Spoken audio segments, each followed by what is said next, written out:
Recording in progress.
Good morning, honorable members. Good morning to our support team. Good morning to the two departments that have joined us today.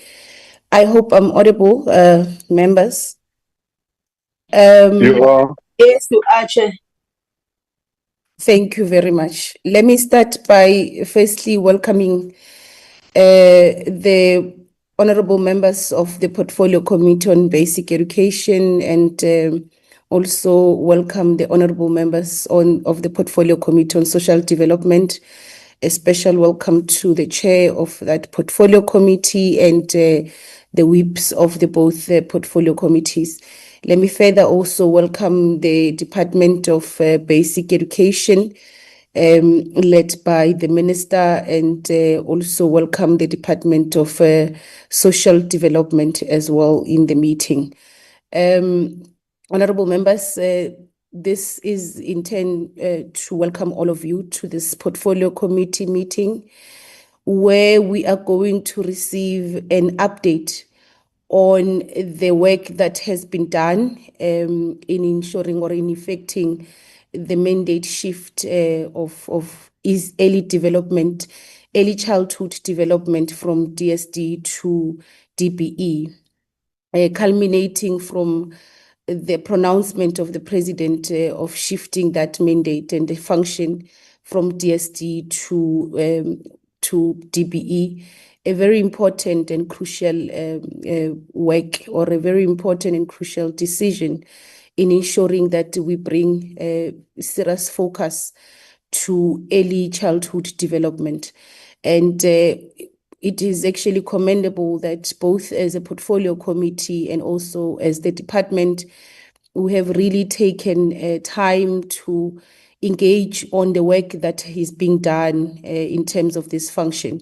And we are looking forward today to hearing on the legislative framework on exactly how far the two departments are in ensuring that they finalize the bill, the amendments to the Act, the Children's Act, so that they give effect to this function shift. But also so that we're looking forward to hearing today on how these amendments are going to improve the work of the department in ensuring that you implement an effective and a progressive early childhood development system. So we're looking forward to hearing from yourselves today, and you are all welcome, honorable members. Just perhaps just few house rules that as a portfolio committee, we always stick to timelines, because if we do not, we will not be able to conclude the meeting. So we always give the departments about 15 minutes to do their presentations, and from there we allow members to engage. So we really would plead with the departments to keep to the time allocated so that members have enough time to engage with your presentations. With that said, you are all welcome. Mr. Brown, do we have any apologies? Thank you, Chairperson. Good morning to Chairperson, members and ministers. Chairperson, I have No apologies for the members of the Portfolio Committee. However, we do have received apologies from the Office of Minister Gwarube. She's currently with the President with the Youth Initiative. Deputy Minister Mahule is currently at the G20 in Durban in Durban. That's the only apologies from my side, Chairperson. Thank you. Thank you very much, But Mr. Deputy Brown. Minister has joined, but will leave for the Indaba. I have joined, Chair. Okay, welcome, DM. Thank you. You will indicate when you'd have to leave the meeting to join the Indaba. But thank you for joining us today. DSD, from the Portfolio Committee of DSD, are there any apologies? Good morning, Chairperson, the Deputy Ministers, and members from both committees, and officials or any stakeholders in attendance. Chairperson, I don't have any apologies, but I do have a number of members that are in attendance from my side. Thank you very much. Thank you very much. Sorry, Thank you for that. Honorable Chong is hospitalized for operation. I'm sorry about it.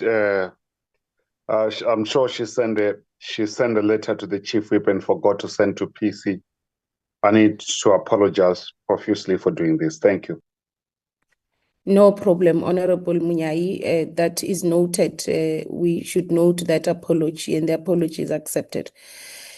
With that done, honorable members, there is a hand. Chairperson, it's my hand, it's Llewellyn. Chairperson, just on another note regarding the interpretation, I thought I'd do it before the meeting starts, Chair. We have both Mr. Sitole and Ms. Matlala who will be doing interpretations for us for isiZulu and isiSepedi. To avoid them having to do a summary after the person has spoken, what they do is they do almost a simultaneous interpretation, Chair, where you are able to listen in on the interpretation just by clicking on. There's at the bottom of the bar on your screen. There should be a little interpretation icon with a little globe. If you don't have it there, it'll be under your more icons, and you just click on isiZulu or Sepedi, and you'll be able to listen to the speaker simultaneously in English. I thought I'd just bring that to the attention. Thank you very much. Thank you very much, Mr. Brown. That is important, and thank you for that clarity. We are going to start with the Department of... Through your chairperson, sorry. Komani, Yes, raise a hand. Sorry. It's just a matter of emergency, chairperson. Sorry. I'm getting in the flight. I'm registering my presence. I'm going to log off. Okay, no, it's yes. Apology noted, Honorable Komani. Okay. But when that I'm done, I'll come. Yeah, it's fine. So when you land, you'll then log in. That's fine. That's noted. Honorable members, we are now going to hand over to basic education, which will start. If the departments have a joint presentation, that would be more. That would be actually much better. We're going to hand over to you, DM, to lead the team. You will introduce your team in the meeting and lead the delegation. You'll also just advise us on how you are going to structure the presentation between yourselves and DSD.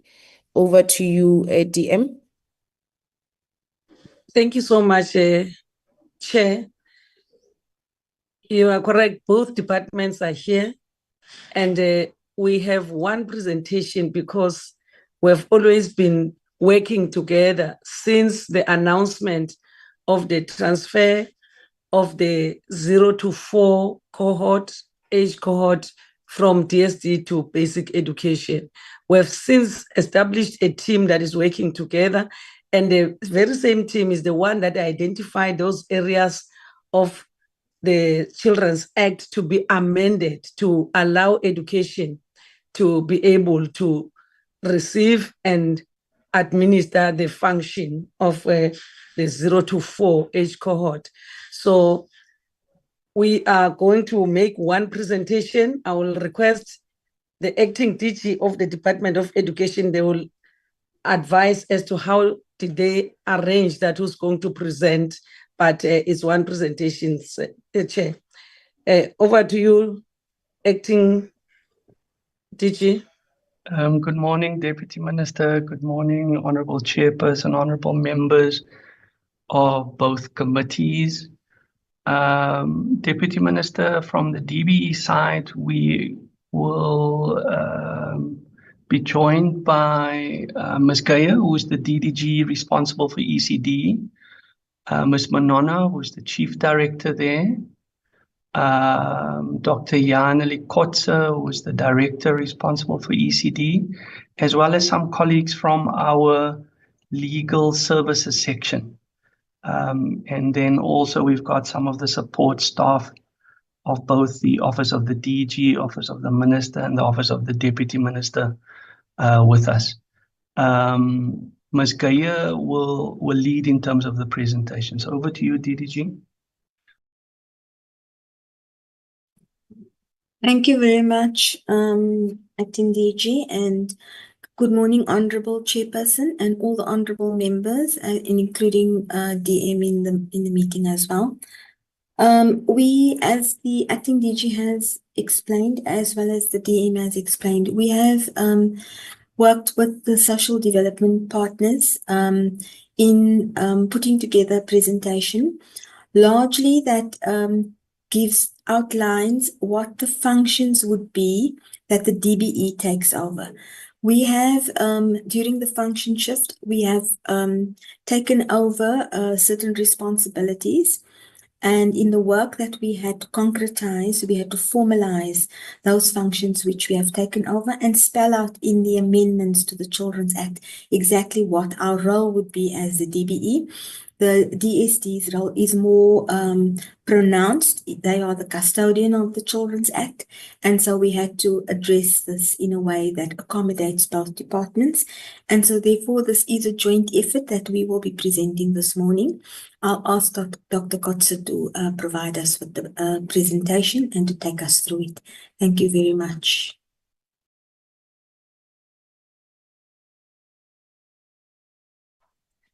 Good morning, Honourable Chairperson, Honourable members, Deputy Minister, Acting DG and colleagues. Yes, thank you very much for this opportunity. We'll take you through the Children's Amendment Bill for 2025. And as Ms. Gaya and the Acting DG and Deputy Minister said, this is a joint presentation because the amendment has been driven by a joint technical tasking between ourselves and social development. For the interest of time, I'm not going to go through the introductory slides, but I'll start with some background to the bill, just to position it. Historically, the Children's Amendment Bill started with social development, and before the function shift, at that point, it was decided by the Portfolio Committee for Social Development that the sections that relate to ECD should be split out of the bill. So at that point, there was two Children's Amendment Bills. It's a Children's Amendment Bill that's being driven by social development that mostly focus on foster care elements, and then the Children's Amendment Bill that specifically relates to the ECD sections of the bill. When we received the bill, it was already taken through the public comments stage for the Portfolio Committee for Social Development. So we started with the benefit of already having received comments from the public on what are the elements of the bill that is tricky and that we need to think through in terms of red tape, overlapping mandates, and facilities. So at that point in time, it's 2021, our Director General set up a special task team that was co-chaired by the DBE legal team as well as the Social Development legal team. And based on the comments from the Portfolio Committee for Social Development, we then included the Department of Health, the Department of Cooperative Governance and Traditional Affairs, and the South African Local Government Association, as well as the ECD sector on the technical task team, so that we can comprehensively redraft the bill. At that point in time, we redrafted it, building on the comments received from the public, and that is where we are today. And the bill that we are now looking at is the 2025 Children's Amendment Bill, and it relates specifically to early childhood education. It was gazetted for public comment last year. We have analysed those comments. We've made further amendments to the bill, and we'll cover them today. And we're busy in the process of finalising the approval in the internal structures, getting our certification by the Office of the Chief State Law Advisor, then taking it to the cluster system for approval for Cabinet so that we can introduce it to Parliament for the parliamentary process. So just some background on the Act. The Act became law in 2005, and as Ms. Gare mentioned, the Act, Department of Social Development is the custodian of the Act. Chapter 5 of the Act deals with partial care facilities, and ECD programs are identified as one type of partial care facility. Chapter 6 deals solely with ECD programs. The definition of the ECD program is quite broad, and it sets out the requirements for registration and funding of programs. And I think really it's quite important to understand that in 2022, the presidential proclamation already affected the function shift. The function shift was completed in 2022. It was done through the powers that the president has in terms of the proclamation. And what was shifted to basic education at that point is the full Chapter 6, and then Chapter 5 only as insofar as it relates to ECD programs. So it means that since 2022, the Department of Basic Education, the provincial education departments had full responsibility for these sections. This bill is intending to say, how can we bring streamlining of these systems, how can we bring improvements to enable us as basic education to implement ECD according to our vision. So Chapter 5 deals with partial care. It's in layman's terms, really looks at the infrastructure elements of early childhood education, and the definition encompasses any full-time early learning program with more than 6 children. And it specifies that all early learning programs must register with the provincial education department and comply with all the norms and standards for partial care facilities. Chapter 6 then deals with ECD programs, and ECD program being defined as a program that provides the learning and support appropriate to the children's developmental age and stage. It therefore encompasses a range of modalities, which includes ECD centers, which are offered in partial care facilities, toy libraries, play groups, home visiting, childminding.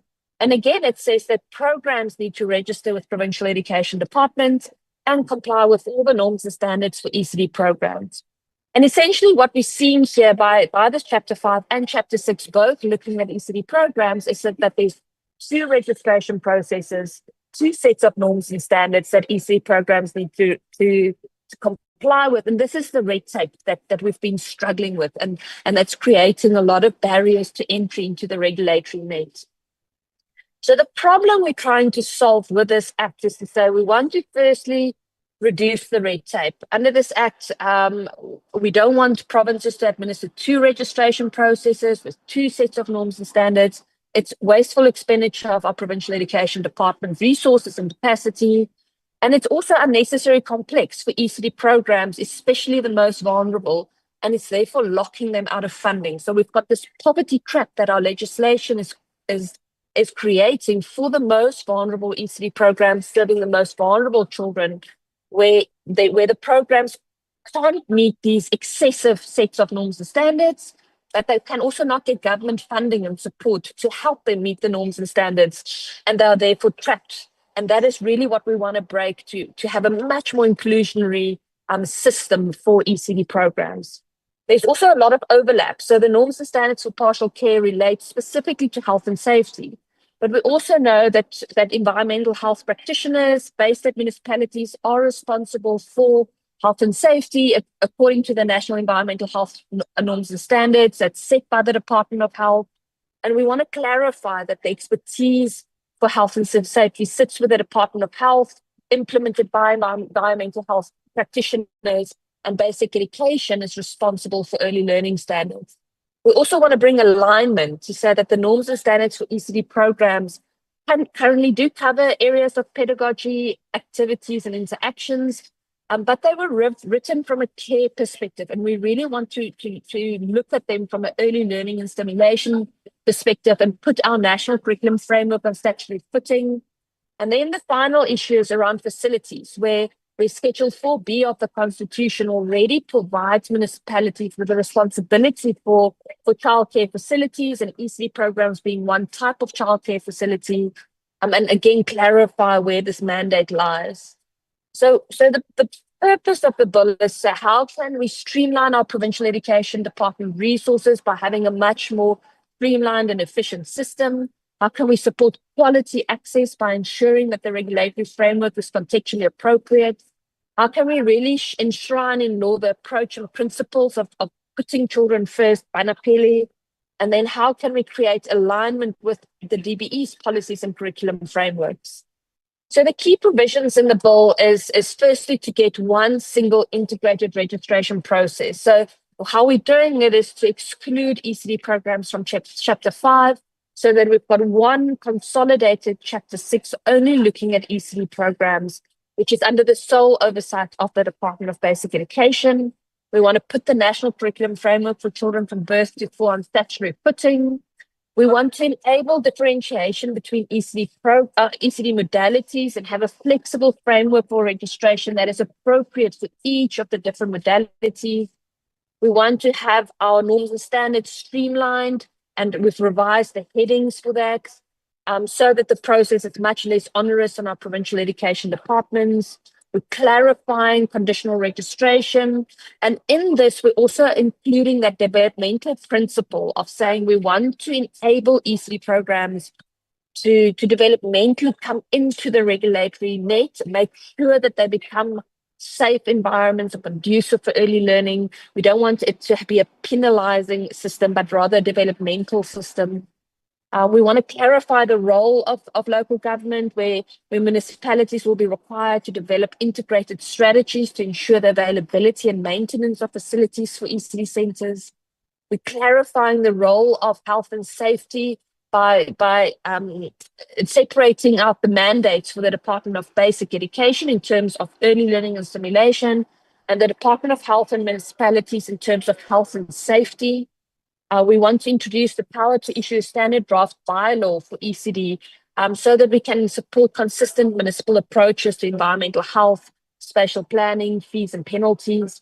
And then in terms of the regulations, we want to scope, we want to include that the minister may issue regulations that extend and include assessment and monitoring. So there's a couple of interdepartmental cross-cutting issues, as you might have heard. The first is with the Department of Cooperative Governance and Traditional Affairs, and we're joined by their legal advisors today as well. And their legal advisors were part of the whole process of drafting these sections to ensure that there's alignment between the two departments. And essentially what we're doing was clarifying the role of government is to say that municipalities have the responsibility for childcare facilities under sections 156(1)A and Schedule 4B of the Constitution. And childcare facilities may offer, that means provide venues for ECD programs. And the bill clarifies that municipalities will be required to develop an integrated strategy to ensure the availability and maintenance of facilities for ECD centres. And we've already seen this happen in practice. For instance, the eThekwini municipality is already almost in the final stages of adopting an ECD strategy for the municipality. The second element for local government is the power to issue standard draft bylaw for ECD. And again, the intention being here so that municipalities can take a consistent approach to environmental health, the spatial planning for ECD, and how they deal with fees and penalties in the cases of ECD programs. The second interdepartmental issue is regarding the Department of Health, and specifically their responsibility for environmental health norms and standards. And these environmental health norms and standards are implemented by environmental health practitioners, and they are the specialists in in health and safety. And the bill proposes that this function of health and safety rests with the experts, and that officials in basic education side take responsibility for minimum norms and standards that ensure early learning and stimulation happens in ECD programs. So just the process that was followed, as we've mentioned, that the bill went through the Portfolio Committee for Social Development's public comment stage. This was before the function shift. Those comments were analysed and then incorporated in the redrafting of the bill by this technical task team that was co-chaired by the two departments. We completely revised it. And then we had very focused sessions specifically with Fakta and Salga, and on the areas pertaining to local government. And we're now busy finalising the bill so that we can introduce it to Parliament. So there was a lot of public consultation that happened. It started with internal consultations with the Early Childhood Development HEDCOM subcommittees, the Legal HEDCOM subcommittee. We wrote to provinces to request them to submit input. We took it through the internal structures, and it was finally approved by the Council of Education Ministers in 2023. We also had very specific interdepartmental focus sessions on specific issues and clauses in the bill with the Department of Health, where we aligned this concept of the Department of Health being responsible for national environmental health norms and standards, basic education being responsible for early learning and stimulation, and ensuring that the two sets of norms and standards don't overlap but complement each other. With the Department of Cooperative Governance, we had a specific session on aligning on the role clarification between local government, as well as this introduction of the standard draft bylaw. And then similarly with SALGA, we had similar engagements to ensure that there's complete consensus on what is being included in the bill. We also had various intersectoral engagements.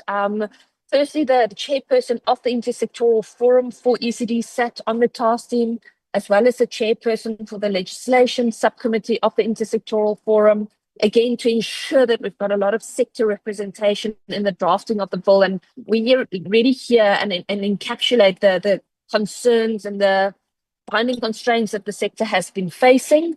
So there's multiple engagements we've had with the sector leading up to the gazetting of the bill. And at that point, the gazette was also specifically shared with the Intersectoral Forum so that they can ensure that all the different NGOs and the whole entire sector has opportunity to input into the bill.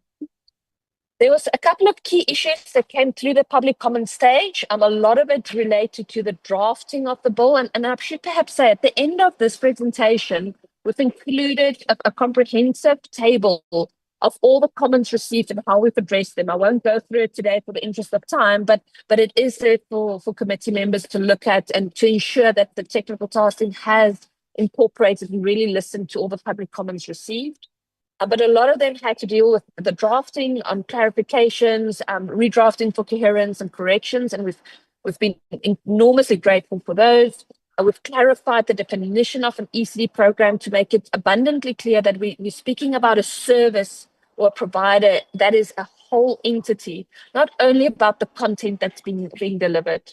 There was a suggestion made that we've adopted that the list of ECD modalities should rather sit in the regulations. Provinces submitted input regarding the clause on keeping records of ECD programs. We've clarified that this only applies to registered and other ECD programs known by the Provincial Education Department. We've strengthened this developmental principle, the principle of enabling us as government to support ECD programs to get into the regulatory net. And we've applied it in the norms and standards as well as in the standard draft bylaws. In terms of norms and standards, we've included nutrition as a subheading. In terms of municipal compliance, we've clarified that the scope only includes ECD centres. In terms of conditional registration, we've made sure that there's a clearer distinction between conditions and restrictions. There was a clause included on the assignment of functions to municipalities that's now completely been removed. And there was a lot of comments received around inclusion. And that warranted a separate special meeting with all the key stakeholders that submitted input on inclusion. And after this engagement with on inclusivity, it was concluded that we don't need any further amendments to the bill specifically, but there's a lot of improvement we can do in terms of inclusion in the implementation of the bill, and we'll be addressing those systematically throughout the coming year. So just in terms of the way forward is that the bill has now been approved by all internal DB structures. We are busy seeking OXLA certification as well as SAYA certification in parallel. We will now be taking it through the social cluster to processing by cabinet, and pending cabinet approval, we would love to introduce it to the portfolio committee for basic education, and then support the parliamentary processes as needed. In parallel, we're also working on drafting the consolidated regulations, and we're essentially consolidating various sets of regulations. So because we are including ECD only in Chapter 6, we will be consolidating the regulations from Chapter 5 and Chapter 6. We'll be consolidating the norms and standards for ECD programs and the forms. And this again will take that participatory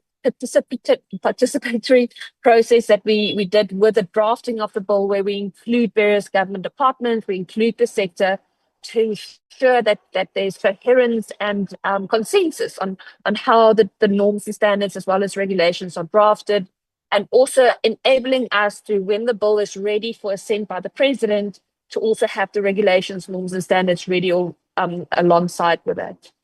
Just finally, in terms of our readiness to implement the bill, the key one is ensuring that we've got this enabling environment to help us increase access to registered, subsidized ECD programs for the most vulnerable children.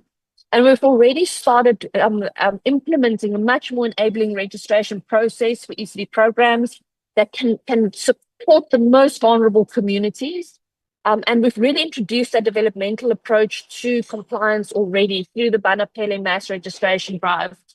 And this bill will really enable us to take that even further and alleviate the administration processes in provincial education departments, so that they can spend their time and effort on much more strategic support rather than administrative support to ECD programs. Similarly, in terms of being able to monitor whether these new clauses will help us, we've already introduced a centralized digitized registration system through the Banapele mass registration drive. It's developed on a system called the Early Childhood Administration and Reporting System, ECARE, and this allows us to have real-time monitoring of ECD program registration and also understand where are the blockages and binding constraints. In terms of resources required for the implementation of the bill, there's no new funding obligations introduced through the bill in terms of funding ECD programs. The bill doesn't bring any obligations to the state that's new in terms of funding ECD programs. The only funding and implications are enabling our provincial education departments with the record keeping of ECD programs. And in the current budget that was approved in 2025, funding has already been allocated to enable and support provincial education departments with capacity for implementing this record keeping or the ECARE system. And then finally, in terms of supporting ECD practitioners for implementing the National Curriculum Framework, which will now be placed on statutory footings, we've been developing materials that can really support our practitioners to strengthen the implementation of the National Curriculum Framework. Our provinces are already currently training our practitioners on this implementation. And we've been engaging all our support partners, NGOs and resource and training organizations, to ensure that all their support incorporates training on the implementation of the National Curriculum Framework for children from birth to 4. So we hope that this has provided the Portfolio Committee with an update on the Children's Amendment Bill. And as I've mentioned, the rest of the slides in detail explains all the comments received, the motivation and how we've responded to them. But for interest of time, we won't go through each of them at this point in time. Thank you very much. Thank you very much for the presentation from the both departments. Honorable members, we've received the presentation, and we must appreciate the fact that the departments really sat down and brought to us a a comprehensive and a consolidated presentation, which is what we always encourage. So I'm going to now allow honorable members to engage with the presentation. I see already the hand of Honorable Munyai. Honorable Munyai, that is the only hand on the platform that I am noting. Honorable Munyai. Thank you very much, Honorable Chairpersons and the Chairperson of the Basic Education and on Social Development. First thing that I want to raise, I think the presenter, or I think it's JK, just to abbreviate your name, I'm sure you don't mind, Ms. Kutsie, the presenter. Firstly, I welcome all the presentation, but I want to raise the issue. When you draft the bill, you don't start by regulation, because you must look at the end of the bill.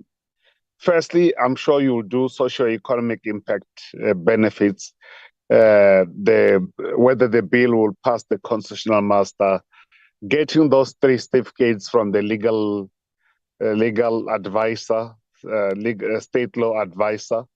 And the issue, you don't start with the issues of the regulation. Only issues that are not accommodated in the bill. Therefore, you would want them to be reflected and directed through the regulation. That is my understanding. And the first thing is that, whilst I welcome the presentation, is the issue of what's happening in the ECD. You also have social services at the ECD, because these kids are fed there, are given food there. And the issues of the bylaw of environmental health, it's already in existence across the country. There are already specialized environmental practitioners within municipalities that make sure that people don't use that area for different things. So to regulate that, there's a strict compliance with that issues. And I'm saying that the budget for food, which is one of the core social issues to support these kids, lies already within the department across the country. All the provinces have a budget for food to feed this early childhood infrastructure. It is there already. So, and I agree that other budgets are already within the provincial department and also Department of Basic Education. So instead of referring it as a program, can you be so clear that you are referring to a bill? Because now that's what we're dealing with. And can you also clarify that?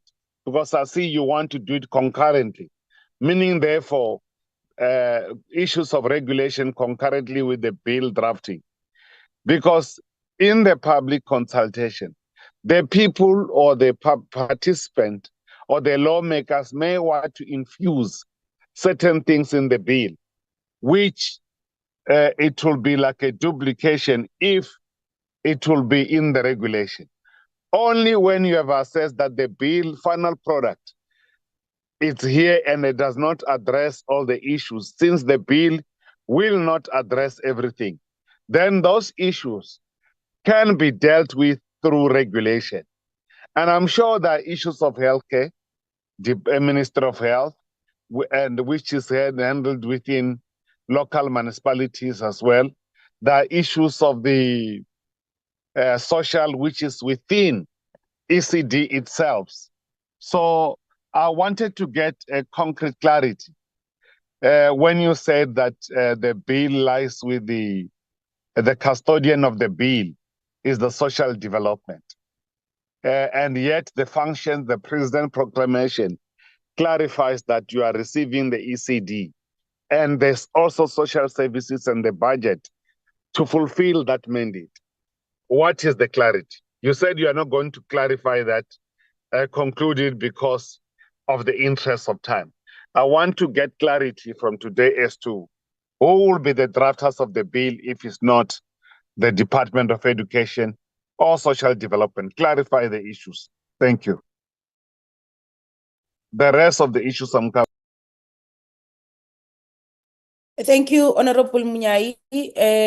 And I think the last question is very important for all of us, so that even as we engage, we know exactly where the bill lies between the two departments, because it was clear that Chapter 5 and 6 has moved.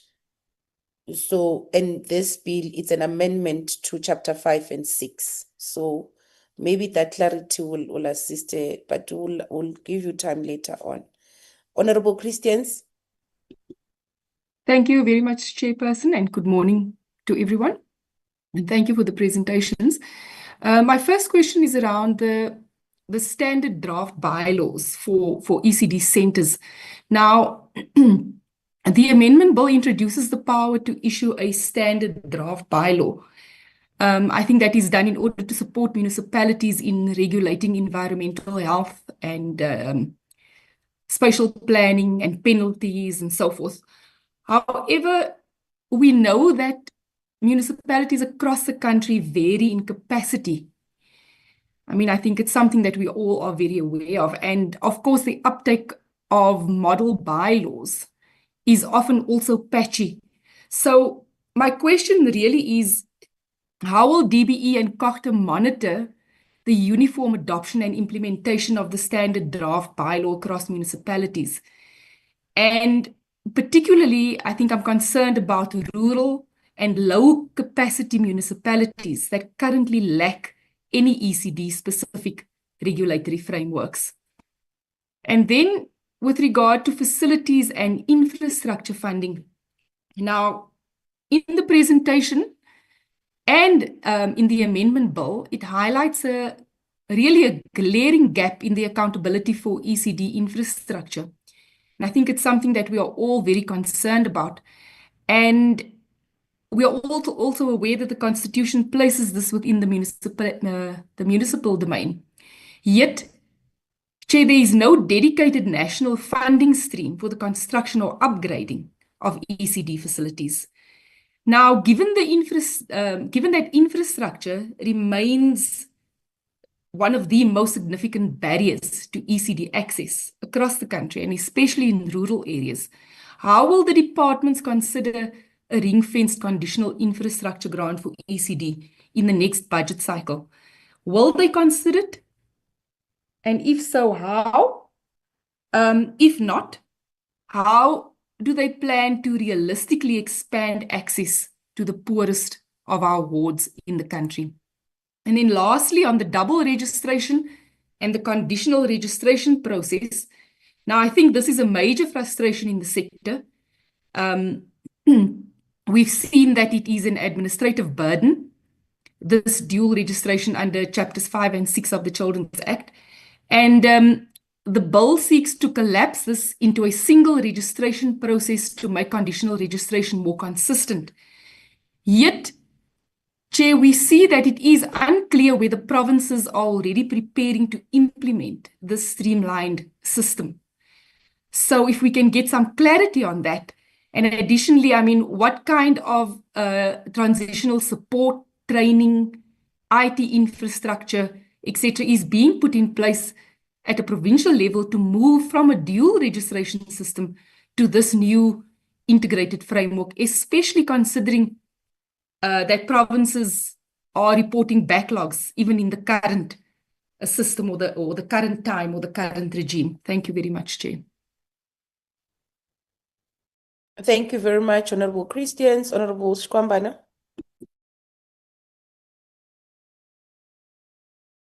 Thank you very much, Chair. Let me take this opportunity and greet everyone present here in this meeting. And also, let me welcome the presentation of today's meeting. So, but Chair, I just want to put some of my questions here.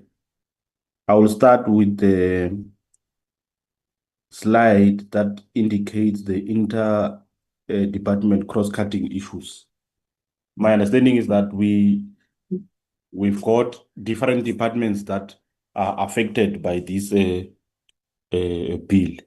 or the amendment of this bill.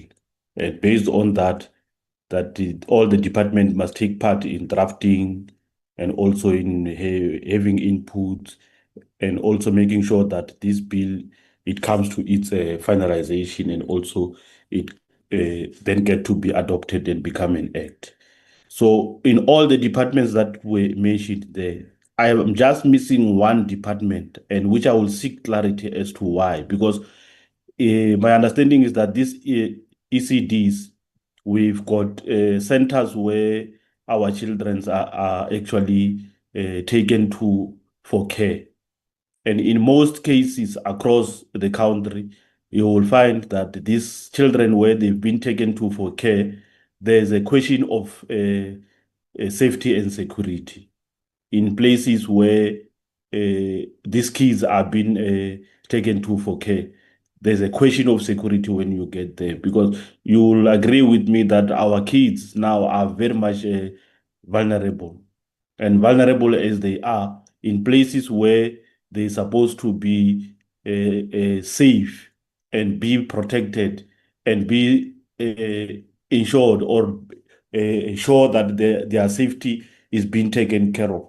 We see a lot of them that are vulnerable, and places where they find themselves is not safe. But I don't see the Department of Police coming into the picture with regard to all these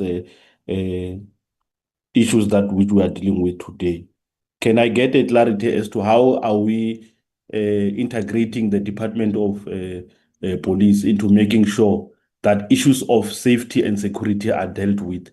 We don't have to leave anything outside in while we are dealing with children issues like the way it is. So I would just want to get the clarity there. How do we cooperate or work together with the police department in making sure that we give our children safety and security in these centers where they find themselves? The other issue that I want to raise: what are the coordinated mechanisms exist between the Department of Basic Education and DSD to support vulnerable children impacted by the Children's Act amendments?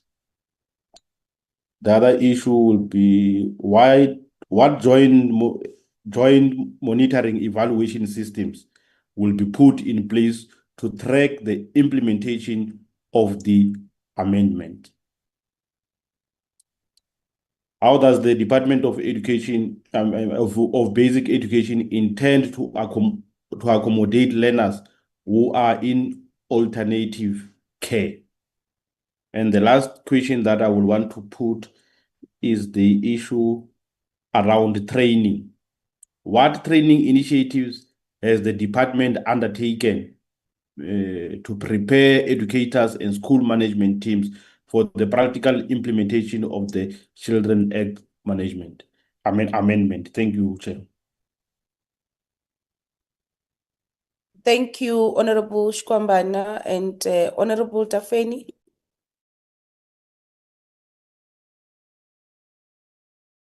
Thank you, Chairperson. Chairperson, I want to put only 3 questions and clarities in this Children's Amendment Bill. Chairperson, please, first I want to thank you to the presenter about the presentation. Firstly, please elaborate on the issue of red tape. What exactly is the nature of these red tapes and who do they affect? What is then a solution proposed by the Department of Education? Secondly, on the issue of role of local government in the maintenance of ECD facilities, what will be the scope of such maintenance? I understand where a municipality would make a building or structure available for purpose of establishing ECDs and then carry the duty of to maintain such structures or buildings. But then what happened to private properties which are used for purpose of running ECDs? Do municipalities also carry the duty of maintenance all those ECDs facilities under their jurisdictions? Thirdly, Chairperson, and also lastly, which guidelines govern ECDs and who makes sure that ECDs comply with such guidelines? What happened to ECDs that are non-compliant? I thank you, Chairperson. Thank you, Honorable Tafeni. Honorable Jordan.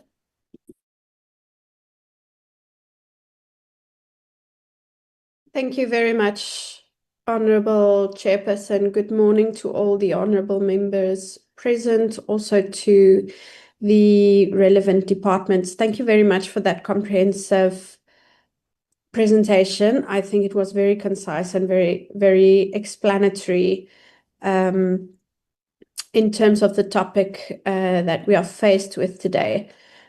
Chairperson, I have a few questions, particularly relating to the red tape mentioned, the financial implications related to implementation of the bill, and then also the reliance on local government, and lastly on the matter of public participation. Chairperson, the presentation highlights, as the honourable previous speaker had mentioned, that there are red tape which are locking vulnerable children out of funding. And so my question is how the department is planning to track whether the new streamlined system will indeed reverse exclusion, red tape, and other problems that are highlighted in the 7th slide when we look at those numerous problems that government is aiming to address with this bill. Are there specific performance indicators that are envisioned to be used to measure success, or is this directly related to for example, the numerical data that's available when it comes to knowing what the number of centers are that are registered, or reports from, I guess, quantifiable reports from the number of municipalities that have managed to pass such a bylaw. I'm just wondering how the success of this will be measured when it comes to reducing red tape. Then on the financial implications, it's been mentioned by Dr. Kotze that provincial departments will be supported and by funds that are already budgeted for, but I'm worried in the reliance on local government when it comes to funding obligation. And so perhaps there might be an underestimation of municipal burden given the existing collapse of municipal finances in many parts of the country. And even looking at bylaw implementations, I mean, in many municipalities in the Mpumalanga province where I'm from, for example, don't even have the means to implement existing bylaws. So there are no resources, that manpowers like vehicles to actually go out and inspect bylaw transgressions. How is this challenge being anticipated at this stage? Or, are we sort of just going to pass that problem to provincial education departments? Is there consideration of a costed implementation plan, including the estimated municipal financial responsibilities? And so one of these responsibilities, of course, are bylaws, and the other that has also been discussed by other members is the provision of facilities and infrastructure.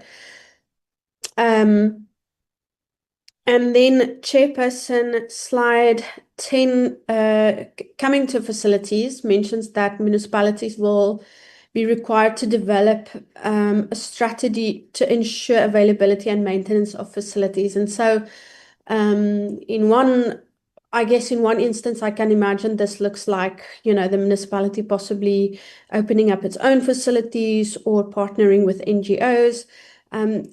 Is there going to be some sort of guidelines for how municipalities can achieve this? Or, are we expecting them to build new facilities, or what is the thinking behind this? And then also considering the funding of infrastructure development when it comes to this, and the management of facilities for early childhood dedication. So I think Honorable Dr. Christians might have asked this as well, but my question is then, will the department advocate for dedicated infrastructure grants, or is the funding envisioned to be included in the equitable share allocations to municipalities that are already under immense financial strain? What measure of support from national departments will be afforded to municipalities or to provinces in terms of how to manage these facilities? I'm thinking in the sense of when it comes to the safety of the children, for example. I think Honorable Chikombana had mentioned, the vulnerability of children and their safety, but this also applies to facilities and facility management and maintenance of facilities. And if you look at many municipal facilities that are sort of community-based, there's already a massive problem across the country, really, of taking care of these facilities. And then a question that comes to mind for me is the safety of children in these kind of places. Is there a commitment for municipal support for compliance when it comes to drafting and adopting the bylaws at local government level? Or will provincial legislatures be required to assist municipalities to pass these bylaws uniformly? And what sort of guidelines will we make available to local municipalities or provincial legislatures when it comes to the implementation thereof, particularly considering that, most municipalities in South Africa are under immense financial strain. When it comes to implementation readiness, Chairperson, currently ECD provisioning is very dependent on NGOs in the private sector. And so are there thoughts of mechanisms that will be built into the regulations to ensure that smaller independent providers are capacitated to meet the compliance requirements and the norms and standards? And this also in light of, acknowledging that the aim in many instances of this bill is to actually simplify this. And then lastly, Chairperson, when it comes to nutrition and public participation, some of the key areas of inputs in the public comment stage have been mentioned in the presentation, and one of them is nutrition. And wondering, will the bill include specific linkages to the NSNP to expand nutrition access to ECD learners? Or how is this, envisioned to take place? And then also looking at public participation, there are quite a number of inputs given by various stakeholders in early childhood education that are mentioned in the presentation. But some concerns are not listed as key areas in the presentation, and this also relates to cross-cutting with other departments. As I can imagine, at very young ages, the Department of Health also has a role to play, particularly with regards to the development of children. And this is not necessarily so prevalent in other ages throughout a child's schooling. And so my question is whether this is considered in the norms and standards so that developmental and health screening is also encouraged at this age. In addition to social services, social support to small children and their families, and nutrition, which are all factors that have an effect on early learning outcomes for children at such a very young age. Thank you very much, Chair.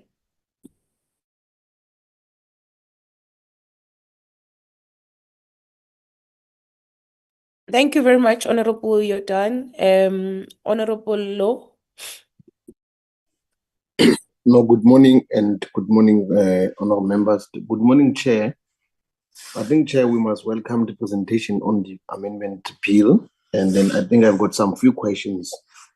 Given the fact that the DBE has introduced the National Curriculum Framework for children aged at 0 to 4 years to enhance early childhood education, this initiative, Chair, aims to provide a structural framework that supports the development needs of young children. I want to check, what are the anticipated practical benefits for children and the ECD practitioners once the NSF is placed on statutory footing?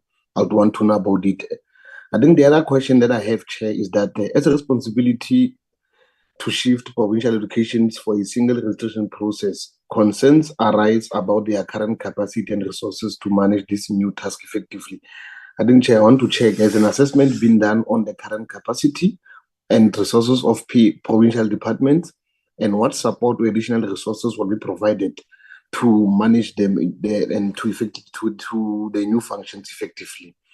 And, and I think the other thing is that, Chair, the differentiation between the various ECD modalities is quite important to ensure that all children, include those in small programs, receive quality education.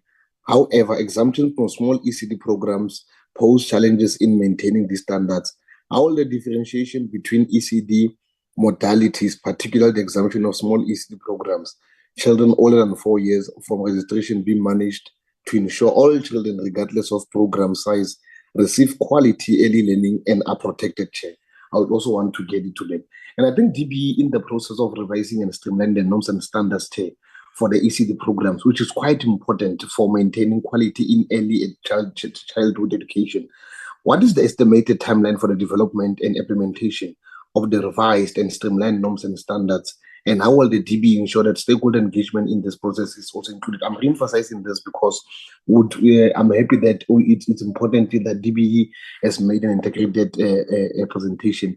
And the new single registration process for the ECD, Chair, programs, it places an additional responsibility on the provincial education departments, raising questions about their readiness to handle these functions. We want to know, has an assessment been done on the current capacity and resources of the provincial departments, and what support additional or resources will be provided to them to manage these new functions effectively? And I think also, Chair, the last one that I think members have raised, what is quite important, it is that the bill emphasizes the importance of municipalities in developing and implementing integrated strategies for the availability and maintenance of ECD facilities to ensure accessibility and quality. What specific mechanism will be put in place to ensure municipalities effectively and implement integrated strategies to availability and maintenance of ECD facilities as outlined in the bill? How will the DBE monitor and support this?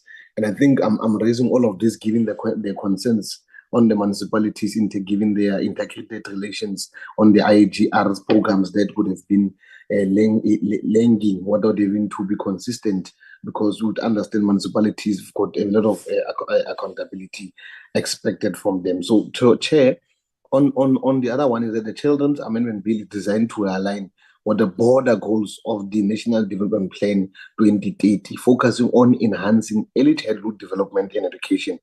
How does this bill specifically contribute to the broader goals of the NDP 2030, particularly concerning early childhood development and education? Thank you, Chair.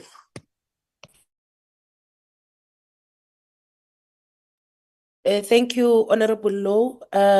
Honorable Ngobeni. Thank you very much, Chairperson. Good morning to the officials, members, all the colleagues on the platform. Thank you for the presentation. You know, I have a lot to ask, but Chairperson, please allow me just to mention the few as matters of principle that are very concerning, and then the rest I just will have to write to your office, and we can share with the department. Of course, we are very cognizant of the fact that we should not be, you know, overreaching in this regard, and ours is really to exercise the oversight. But, you know, Chairperson, the idea that, you know, the success of any nation shall be measured upon how it is we treat our children. You know, we are 31 years into democracy. It takes 12 years for a child entering the system to come out of the system. We've now had 2 generations of such children, 24 years of children, honestly, who are coming out of the system. A lot of them, and not all of them, but a very, very alarming number of them are ineffective. They cannot read for meaning. We are sincerely not sure what it is we are educating for. I think this is a debate that we really must have. What is concerning for me is the ever increasing bureaucracy that is in the system. I mean, when I look at what has been presented to us today, I have to concur with the other colleagues. Why is it that DBE is not taking the full responsibility for what must happen in our schools? You know, one of the most irritating things within the state is this net joints. You know, this one is responsible for this one is responsible for that. You must be summoning multiple departments to come and answer for one thing. You still don't get satisfactory answers. It makes it very difficult for us to hold people accountable. It's something really that we must discuss, Chairperson. It's very difficult. If I were to ask really and truly, in terms of best practice around the world, particularly on the African continent, you know, who are we looking to in terms of devising some of the strategies that we put in? I mean, we really cannot afford for our kids to be left behind, particularly, you know, children who are in the public schooling system. You know, it's very sad to see young people who really cannot read for meaning, who really cannot function, who really cannot come out of the system and be the very best people that they can be. The class divide, it just keeps on widening. I'll give you just a few examples, and then the rest of it I will write down, because as I'm listening to the presentation, I'm both optimistic but also extremely concerned.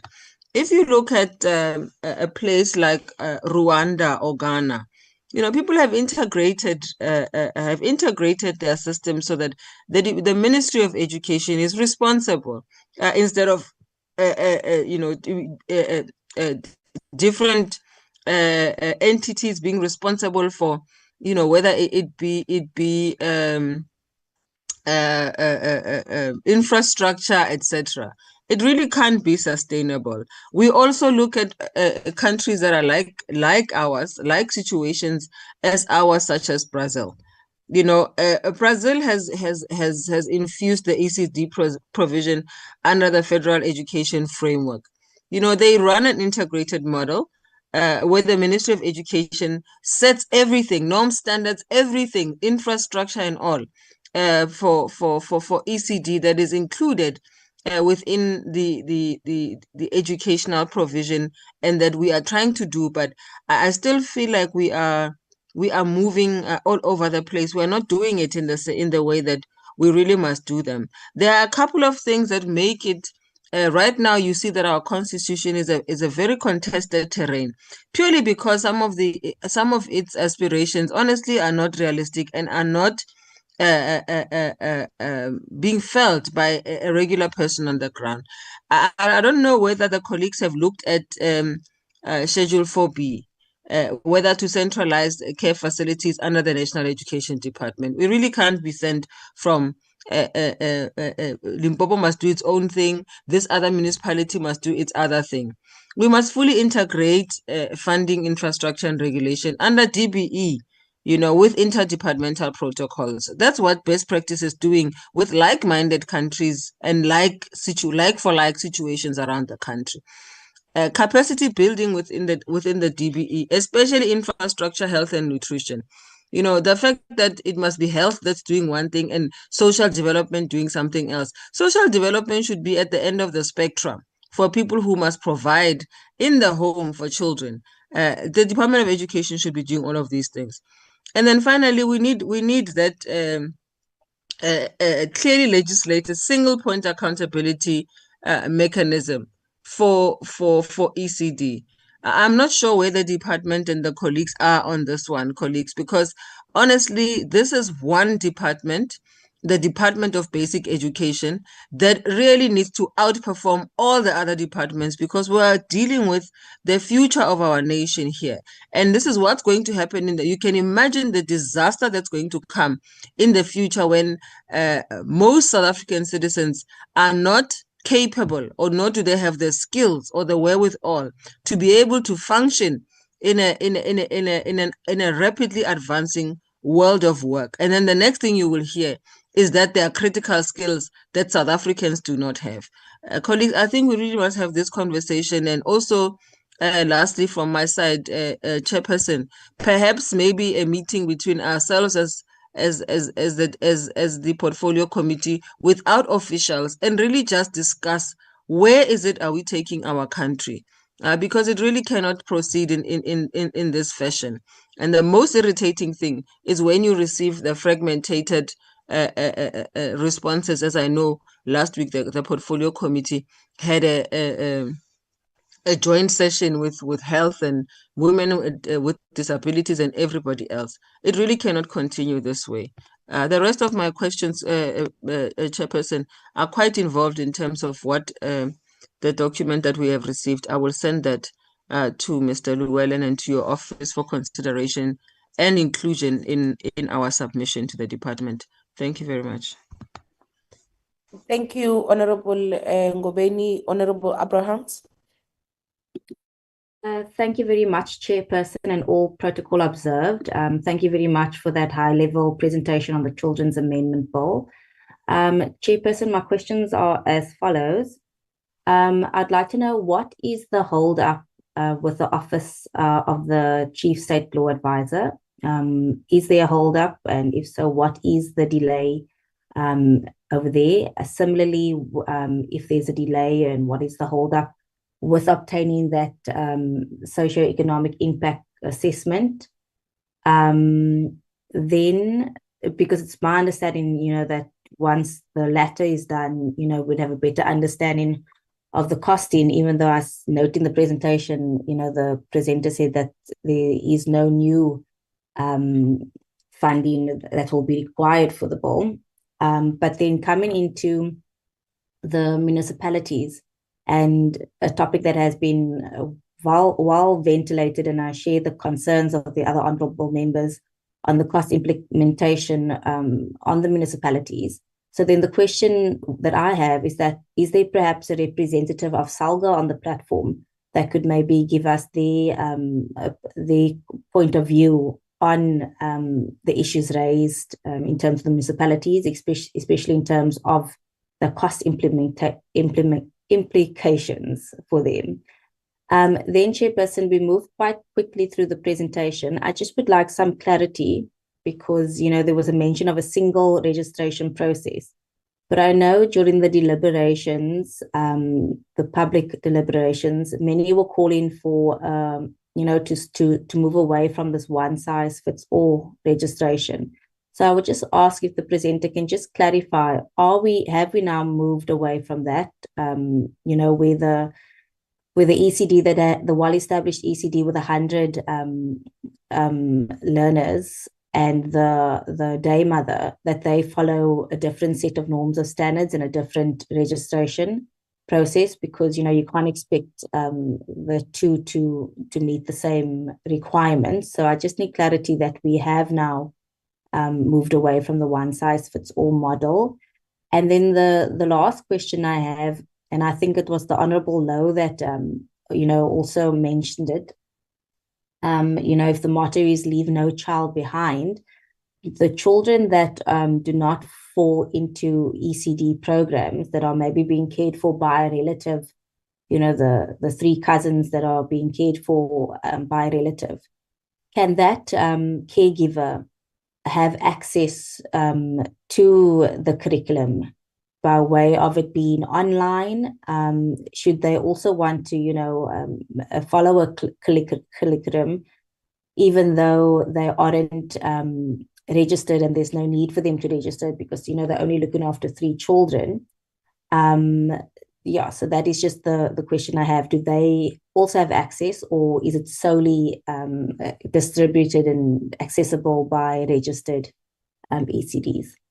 Thank you, Chairperson. I think that is the only four questions that I have.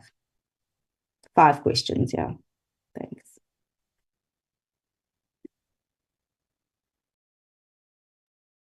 Thank you very much, Honorable Abrahams. Honorable Mgadi.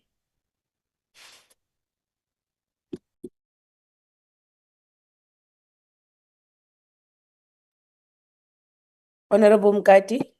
Yes, Chairperson. Thank you very much, Chairperson. You hear me, Chairperson?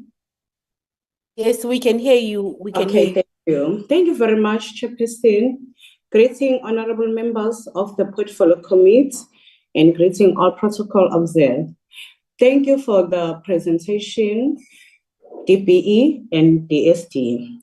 Chairperson, my question is the presentation highlights that the current Children's Act creates unnecessary complexity and the red tape, which locks vulnerable children out of funding and wastes provincial education department's resources. However, the report fails to provide any statistics on how many children have been denied access to ECD programs due to this government decision or the extent of the wasted resources.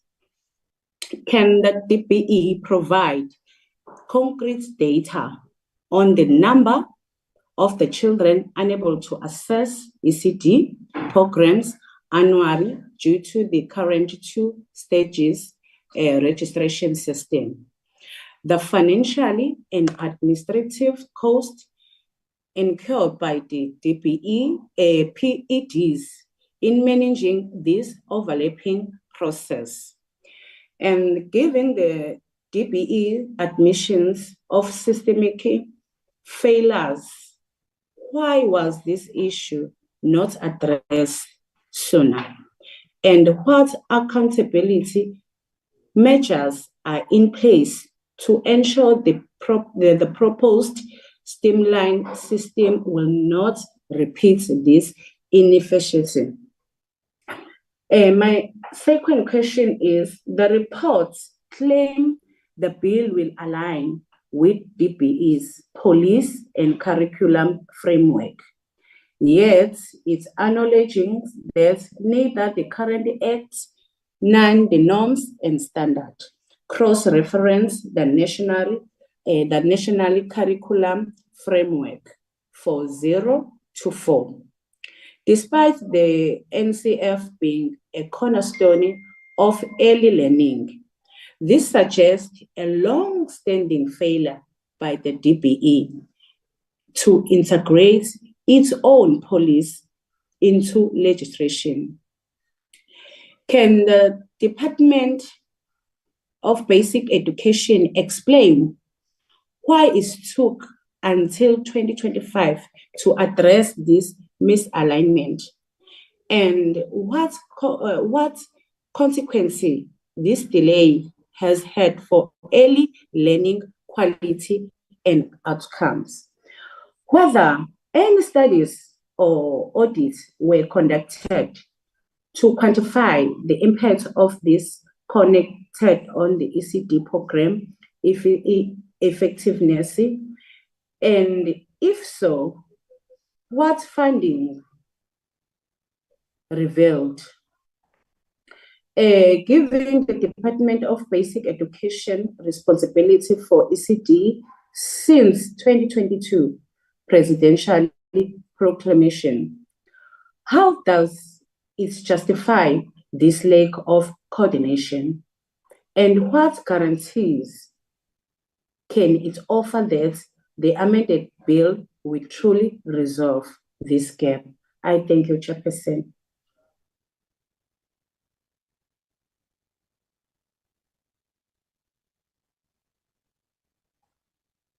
Okay, Chairperson, I want to know ngemali imali yaga grade R othish baga grade R KZN ayiresolviwe inkinga yakhona, abaholile since March till now. Ukuthi udepartment uyimisele ngokuthi enze njani ngalabo thisha abaka grade R abangaholile since March till now. Ngiyabonga, Chairperson. Thank you, Honorable Ngadi. Honorable Kwabaza.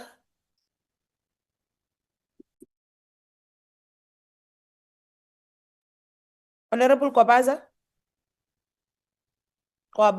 Kwabaza. Ngiyabonga sihlalo, ngibingelele amalunga onke. Sihlalo sinazo izinto ezibambekayo esizibona ukuthi zingaba inkinga kakhulu kule bill, especially uma sizokhuluma ngale integrated system la khona ama-department amaningi eza ndawonye ezohlanganyela la kuma-ECD.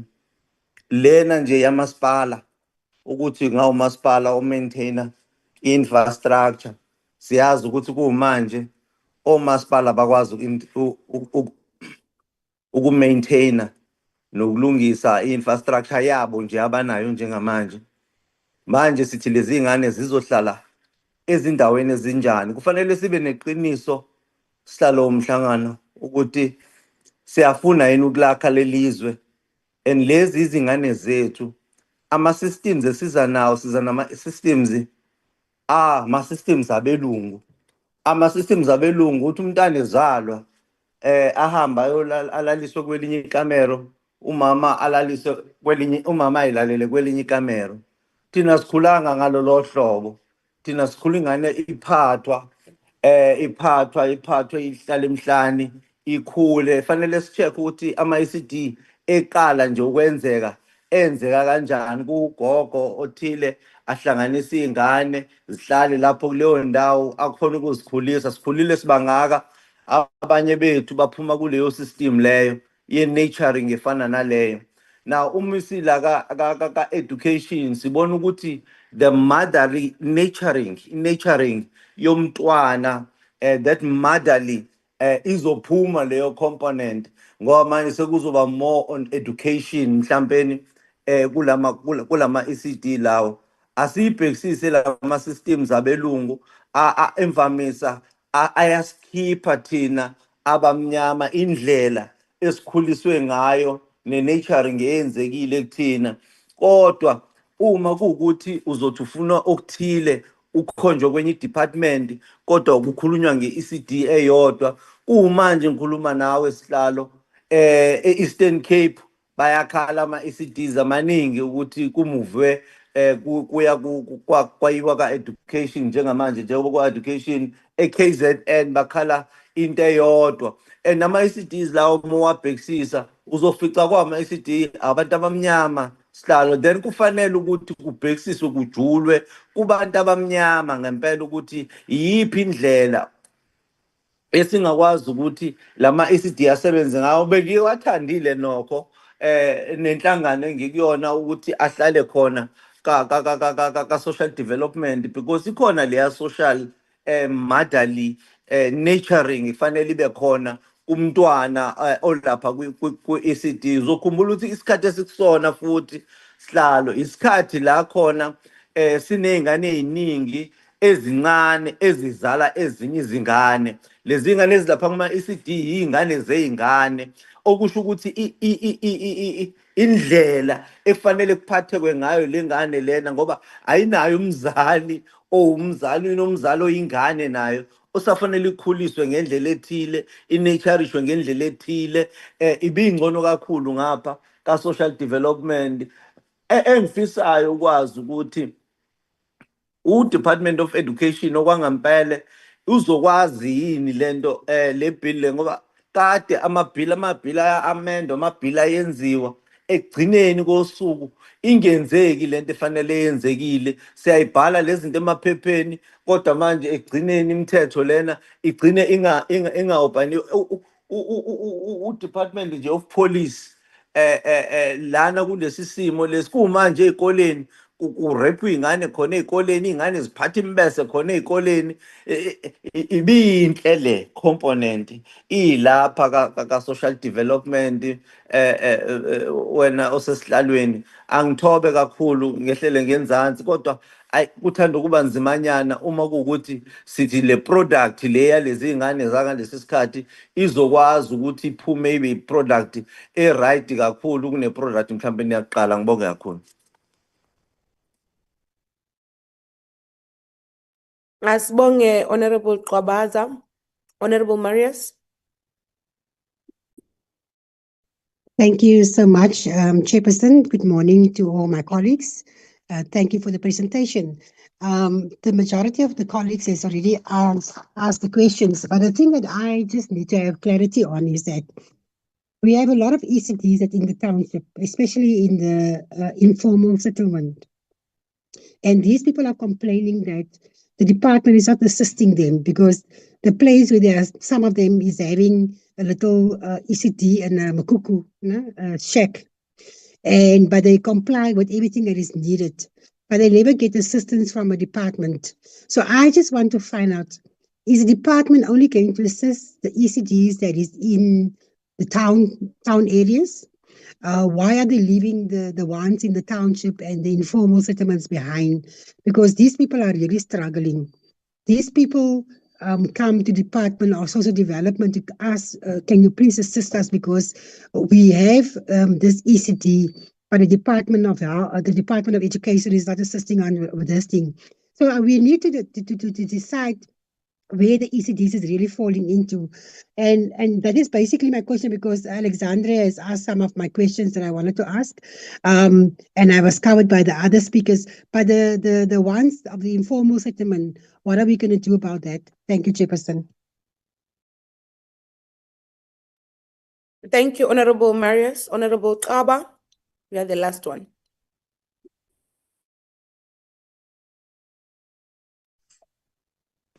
Angibonge kakhulu Sihlalo. Ngibonge ukunginika isikhathi sokuthi nami ngiphefumule kuleli committee elihlangene. Sihlalo interpreter indaba kaGcabaza ngazi uzogcinana ngayo mhlambe nami ngiqhubeke ngibeke ngolimi lami lawamthaniya. Ake ngicimeke Sihlalo lento ebengivulile.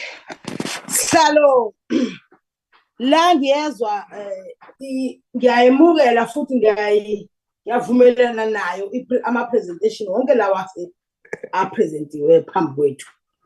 Firstly, let me greet you and all honorable members who are in the platform and all department who are in the platform. All protocol is observed, Chair. Sihlalo la ngiyezwa kuyakhulunywa angizwanga kodwa ukuthi ithini into yengane zabantu bangaphandle. Ngoba la kulelizwe sigcwele abantu bangaphandle futhi mabengabalwa kahle sebengaphezulu kwethu ama South African. Manje sine constitution ebavumela ukuthi babe la. Angizwanga ukuthi bona ba accommodate kanjani abantwana babo kulento yale integrated department. Ngifuna ukuthi ngizwe ngoba sinengxaki emalokishini yendaba yabantu bangaphandle bazala banabantwana ngabe isenze njani ngabantwana babo sithi bona bangafundi nabengafundi pho asibabuyiseli ngane emazweni abo phela ngokusemthethweni ngoba siyabazi ukuthi bakhona. Bengithi angibe lapho nje Sihlalo ekutheni akufanele nabo ixoxe indaba yabo nakukhulunywa ngalezinto ezinje ngoba abantwana banama right abantwana babo ukufunda nabo ukuthi bakuthole lokho kutholwa ama South African ngoba sebasifana nama South African wabahlala la asibakhiphi asikhulumi futhi ngabo ukuthi senze njani ngabo. Bengifuna ukuthi ngibeke lapho Sihlalo bengifuna ukuzwa lapho. Ngiyabonga kakhulu integrated department ama presentation wababe mahle kakhulu futhi engikusupporta nengivumelana nakho ukuthi ake kuyiwe kubantu phansi kuyozuvo lwabantu ukuthi lona luthini njengoba besho bethi bafuna ukuthi kuyiwe ama department. Ngibonile ipresentation isho njalo ithi bamisela ukuthi kuyiwe kubantu. Ngicela kuyiwe nami kubantu kuhlangene kwama department ahlangene sozwa abantu bathi singalokhu sithathela abantu bakithi inqumo ngezinto mhlambe bona abangeke bazithande. Ngiyabonga.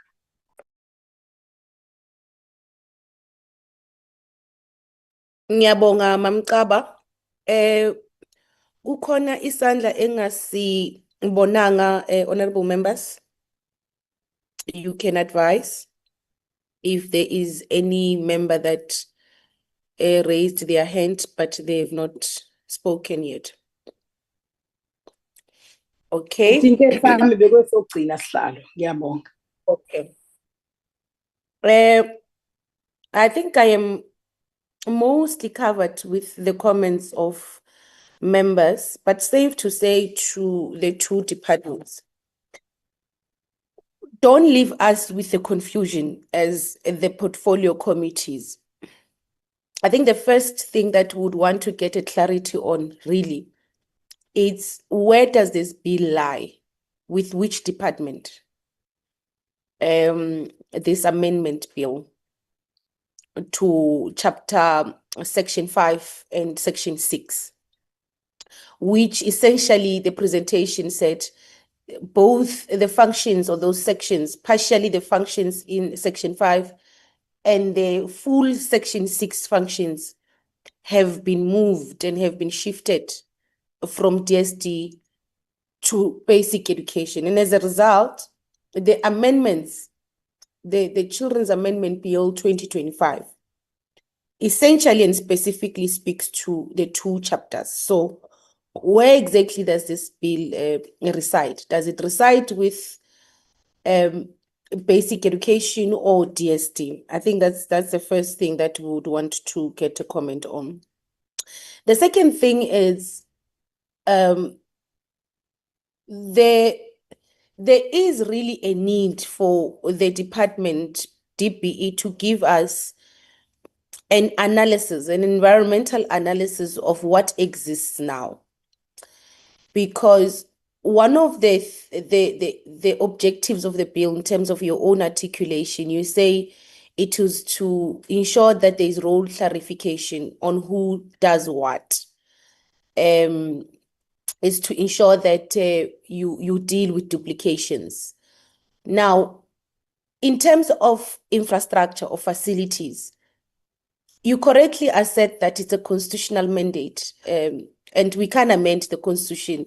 We're not empowered as these committees to amend the constitution. So it's a constitutional directive that the infrastructure and the maintenance of ECT facilities lies with local municipalities.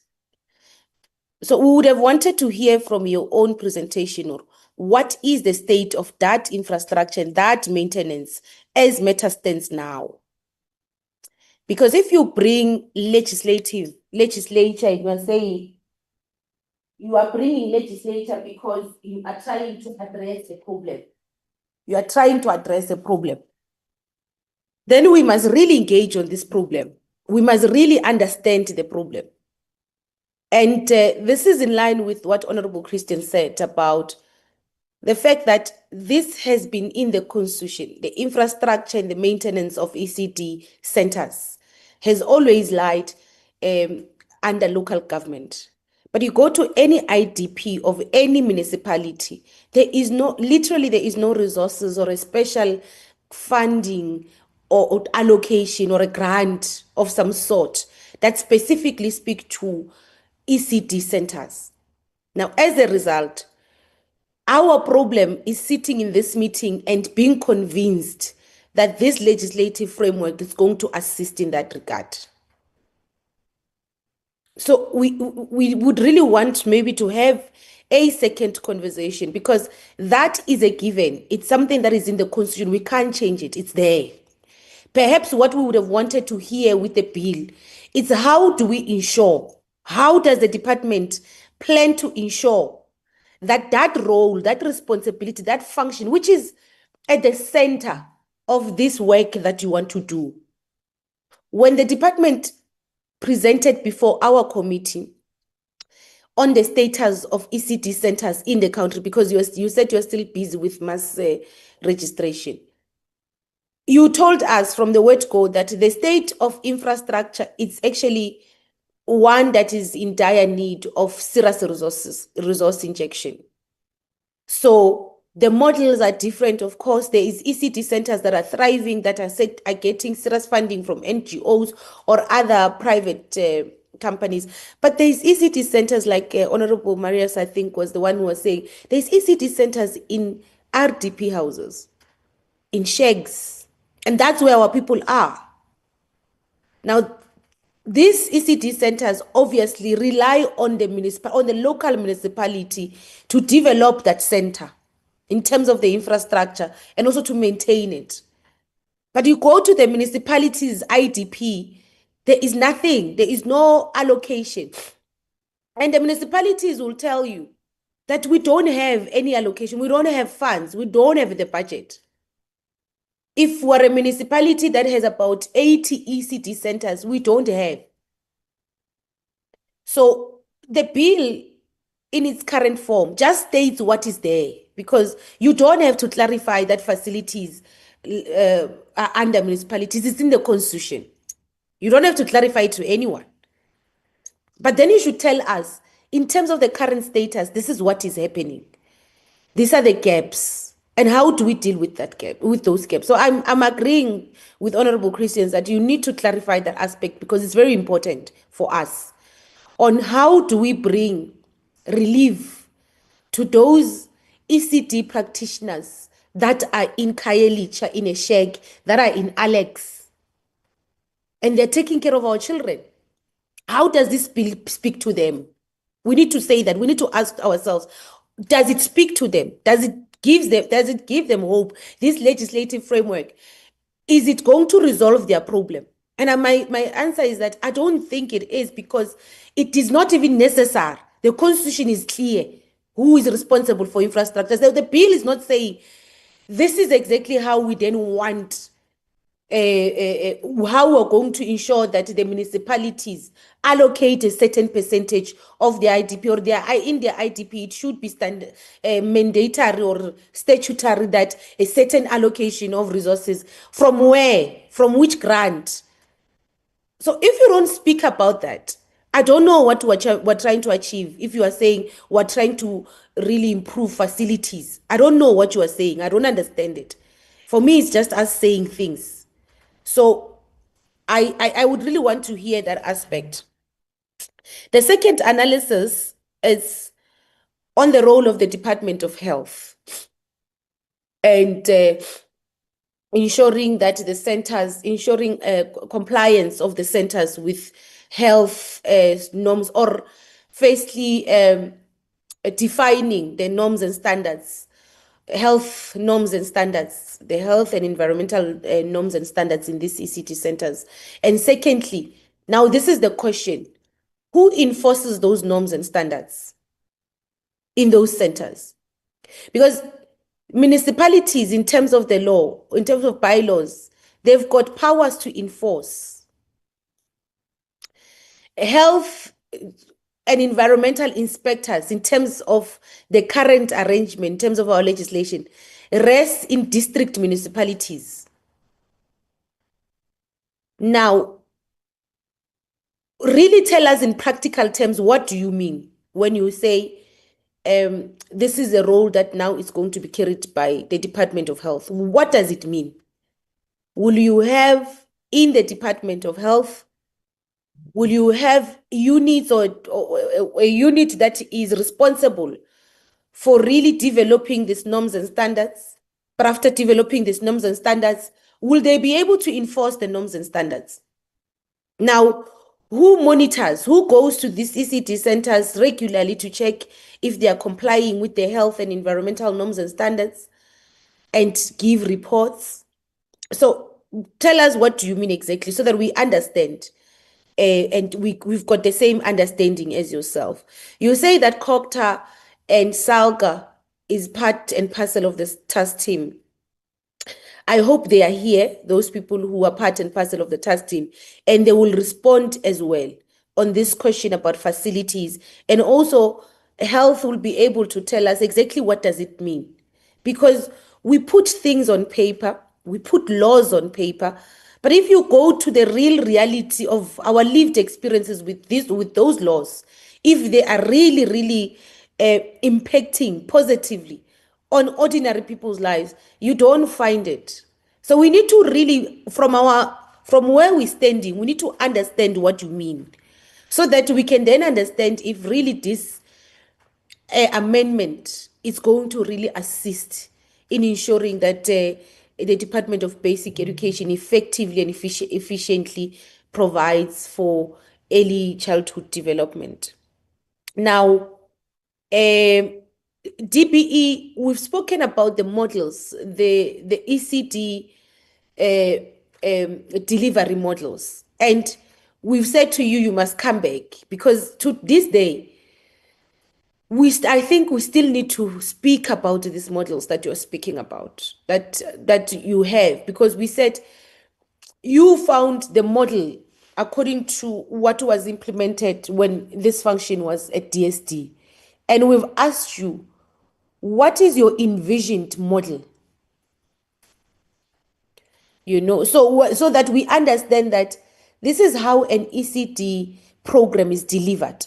It's either is delivered through a private owner who establishes the center and applies for funding and support to the department. And if that is the model that is in the space, so what happens to communities where there is no private people who come up and say, we want to start an ECD program? Or if the models at NGOs, cooperatives, so tell us about these models, that what is your envisioned model? Because the model that is there now, it's a model that has existed, that prompted government to take a decision that we need to move this function so that this function is implemented effectively, but also so that many young children from poor backgrounds also have access to this very important program.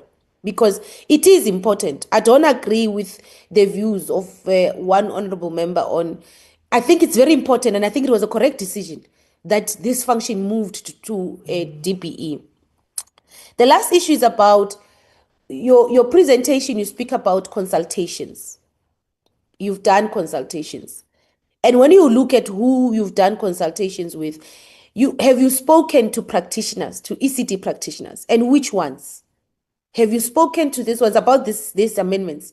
Have you engaged with the ones who are in the shacks, who are in your rural areas? Have you engaged with them? Because in terms of what you have there on the spreadsheet, only about 10 stakeholders have commented. One province have commented. Out of a population that this big. So which voices have you listened to? 9 stakeholders. So for me, I really want to hear that aspect, because I don't think that aspect was done adequately. I don't think you've engaged practitioners. I don't think you've engaged parents, because we might not agree with one honorable member who believes that no, but you must listen to parents. They're a key stakeholder. You must listen to them. You must also source, and you must be deliberate about sourcing their voice. You must also listen to practitioners. You must listen to the women, abogogo, who just start as small as 6 kids and now is taking care of about 20 kids. But ugogo is taking care of the 20 kids at the back of their own home. So you must listen to all these voices, so that when you consolidate when we finally consolidate the bill, you've actually heard the voices of everyone, of stakeholders, of everyone. It can't be everyone, but you must be able to get even those who ideally will not be able to have access to a laptop to sit and have experts to guide and have staff, because those who've commented, they've got staff, they've got advisors, they've got legal advisors who just looks at the act and then they formulate a comment. You need to find a model where you are able to go and speak directly to some practitioners, some parents, and listen to them. And also, so that we can also see their comments, their views. We can also see what are the people saying about this amendment. So those, in a nutshell, are my issues with the amendments that are proposed. But I agree with one honorable member who asked, what is the holdup with the environmental assessment report? Because also it will also assist us as well to answer some of these questions. So what is the holdup? What is the delay? But I will just leave it there and allow the departments. Firstly, let's start with DBE and then move to, I think, DM, you will guide how you will answer the questions. Unless if DM has left the meeting already. Acting DG, has DM left? She may have, Chair. I'm not entirely sure, but I know that the event has indeed started in KZN. Can we perhaps ask Ms. Gaia to start, and once the DBE has concluded, we can hand over to DSD, Chair, if that's fine with you. Ms. Gaia? Mr. Whitlow?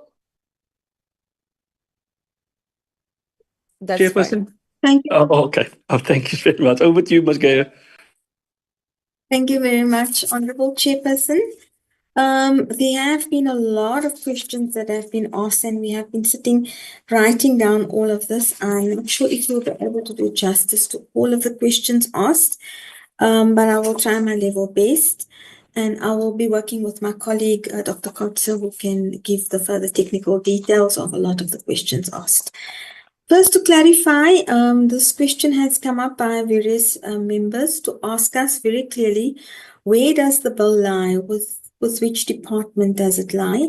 And the answer to that is that what we came to present here today lies with the DBE. This is about Chapter 5 and Chapter 6, which those functions sit with the Minister of Basic Education. And for that reason, these amendments had to be effected within the Children's Act as an amendment, which then spells out exactly what the responsibilities are for the Minister of Basic Education. Having said that, I think that there are a lot of things that have been expected that this presentation should cover, and that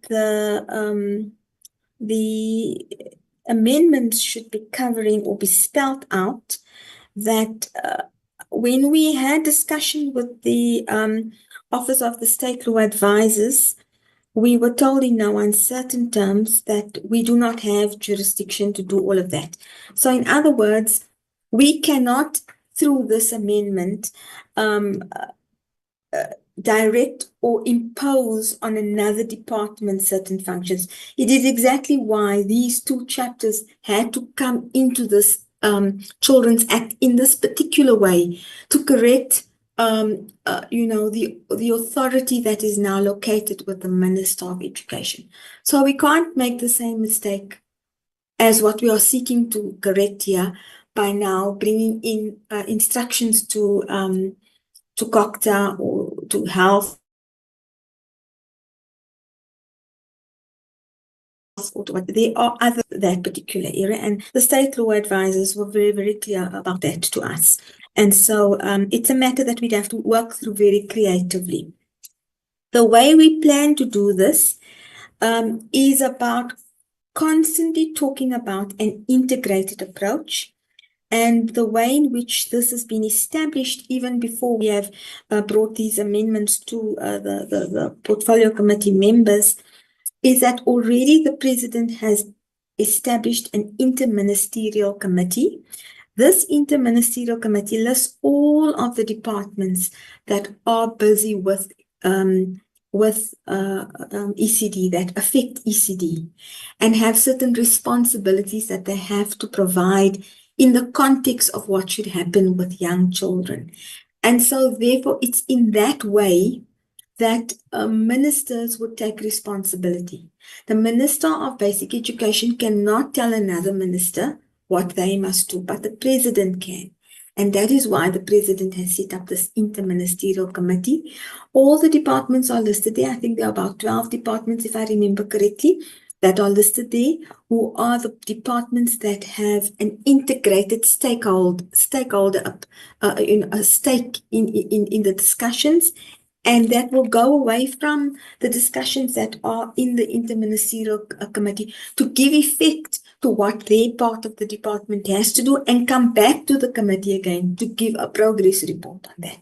And as we go in the future, these would be the things, because we play a facilitative role as a department. We will be in a position to come back to the portfolio committee to give these kinds of reports and augment the information that has been provided in the interministerial committee, and the way in which ministers have been given progress reports there. So that's a very good thing that the president has instituted already prior even to us effecting the amendments. And then just to say on the other issues, that there was another point I just wanted to lift up very clearly here.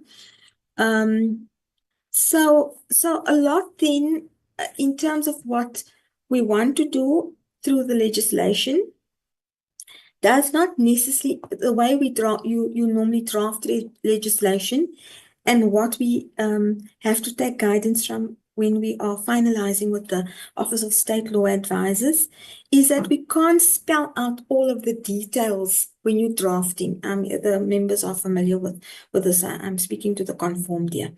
But what we try to do is not to bring about regulations before we do the amendments to the Children's Act. But we already can see what are those things which need to be regulated. So we have started with those kinds of areas of identification of the areas that have to go into regulations. That by the time when these amendments are passed, we don't start then only to write the regulations when we can already see it now. We have got something of work that is already started, but obviously we cannot implement because the amendments haven't been passed in Parliament yet.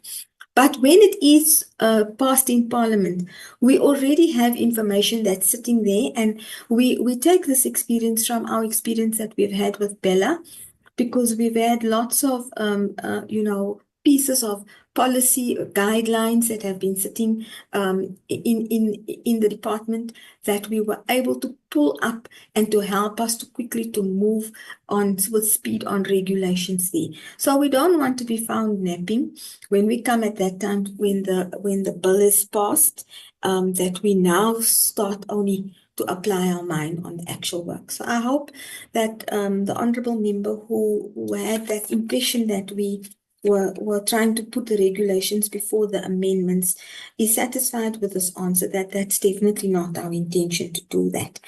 And I think these broad areas that I've covered will help Dr. Kotze then to pick up on the detail, and I'll follow what she has answered, and then I'll come back again. And what we cannot answer now, we definitely will provide answers in writing to the members of the committee. Thank you, Dr. Kotze. If you can please come in on the specifics. Thank you, Ms. Gayer, and thank you, honourable members, for the wonderful questions. They're really enabling us to think stronger about this bill. And I think Ms. Gayer has covered a lot of the substantive issues. I think to perhaps just start also just on the municipal, there was many questions about the municipal functions, and Ms. Gayer covered that really well. And I think often some of the questions grapple with this matter of how much of it requires legislative changes and how much of it requires implementation changes. And that is what we've really been grappling with, is we respecting the Constitution, as Ms. Gayer said, to say what can we put into our legislation. And we've got Mr. Someone Bile and Tishana from COCTA with us, and we might want to add to this. What we put in the legislation, the Children's Amendment Bill, is clarifying the roles of the different departments. But there's a lot of work currently happening outside of the legislative process to support the implementation process. And that is, for instance, the work that we presented to the Portfolio Committee previously on the red tape reduction work with the presidency, with Procter, with SOLGA, with the Department of Health, on streamlining, for instance, the National Environmental Health Rules and Standards, developing a whole toolkit for municipalities, because municipalities essentially have two ways in which they can support ECD programs. The one is through the one that we've discussed mostly today, is the providing infrastructure for ECD facilities. But the second one is creating that enabling environment. And I think Honorable Murray hit the nail on the head of saying, how do we support ECD programs in informal settlements? And that is exactly why we need this bill and why we need municipality support is creating that enabling environment. Municipalities are responsible for land use consent, for building control, for environmental health, and for emergency planning. And those are all processes that need to happen for us to enable an EC program to come into the regulatory net and for government to be able to provide financial support to them. And that is why we need to ensure that a municipality has an ECD strategy, and we support them in having an ECD strategy, not necessarily from a financial implications perspective, but on how do we create this enabling environment? How do we really include EC programs in informal settlements, in rural areas, to come into the regulatory net and be recognized and supported by government. And we're busy developing, so we've developed tools for municipalities through the red tape reduction work to guide them on land use consent, building control, environmental health and emergency services. We are also developing a toolkit for our provincial and district officials to engage productively in the IDP processes so that these matters are placed in the IDPs. But then to link to the funding question on infrastructure is, again, it's not in our scope as basic education to assign functions to municipality regarding their funding. What we do have in our power is we've got the maintenance branch for early childhood development already. And for this year, there's, I think, roughly 160 million allocated. Next year, it's 260 million allocated to support the infrastructure and maintenance of ECD programs. And I think in the previous meeting to the Portfolio Committee, we also explained that we've been working with the private sector and the Development Bank Southern Africa to establish a private sector infrastructure fund to work alongside government to support EC programs for their infrastructure. So again, we're taking multiple strategies to ensure that we support infrastructure for EC programs. There was also a couple of questions on the SAYAS and the Office of the Chief State Law Advisor processes. So in terms of the SAYAS process, it's I think as members know, it's a two-stage process. We've already finalized the first stage with DPME. They've given us input on that. We've updated it. We're about to submit that back to them. So there's no delay there. We're following the process as possible. And in terms of the Office of the Chief State Law Advisor, they've also been part of the process right from the start. And we've submitted the bill to them. They've given us very helpful feedback recently. I think we received it a week ago. So we're still in that process with them of getting certification. As Ms. Gay said, I think there was a lot of questions that related to this interdepartmental functions. And again, the question there that we need to think wisely about is what needs to be legislated and what is in the policy. Because we already have the National Integrated ECD Policy. As Ms. Gay said, we've got the Interministerial Committee that's established through that. And many of the questions raised is around how do we strengthen the implementation of that. So I think just to go through a couple of specific questions that were asked, I think there was questions asked on just the implementation, the monitoring and evaluation of the new registration processes. So as Ms. Gay said, obviously it's only once this bill has come into effect that we can implement it. But what we already have in place is the Banapele mass registration drive. And we presented this to members in the previous meeting. We've got an entire data system with real-life data. We've got a dashboard that we look at daily to understand exactly how does the workflow happen, how many ECD programs are applying every day, how are we processing those applications, where are the binding constraints in the applications. And we've got an entire support team working with provinces and helping them with this change process. So we've got a change management team, we've got change champions in each province, and we've got a training team. And that training team is, for instance, last week and this week, just in KwaZulu-Natal, moving from district to district to support on the training of the new system. And that is enabling us to have this real-time monitoring of what's happening. Now, obviously, that system and the whole process is built on the current legislation. We can't move outside of the current legislation, but the moment the new legislation is passed, we can update that system. And that entire same team will help with enabling the implementation of that. And we will hopefully then see much quicker processing because we don't have to comply with the current challenges that the legislation has created. I think there's a couple of questions around the inclusion of South African police services. The bill does have a clause where we specifically where we specify the role of the South African police services when there's an incident at an ECD program. Again, here needing to be careful not to assign functions outside of our ambit of control. But again, that's where the Interministerial Committee plays such a critical role. We have the Commissioner of the South African Police Service in the Interministerial Committee to help and support with the implementation of this integrated function. I think there was a couple of questions on just how are we ensuring that this legislation will really draw and the most vulnerable children into the access net, into the quality net.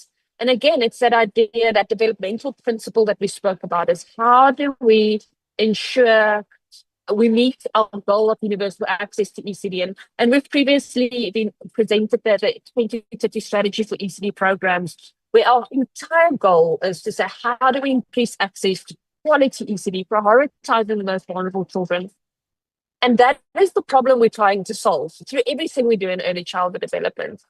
And by solving that problem, we know that we can't have this one size fits all. And I think a couple of members mentioned that is we need to have multiple modalities, and that multiple modalities are explained in the 2030 strategy to say that we've got a very diverse country. If we want to achieve universal access to quality ECD so that we're setting up our children to thrive, we need to have modalities that are contextually relevant for the communities in which they operate. So in some communities, it might be formal ECD centers.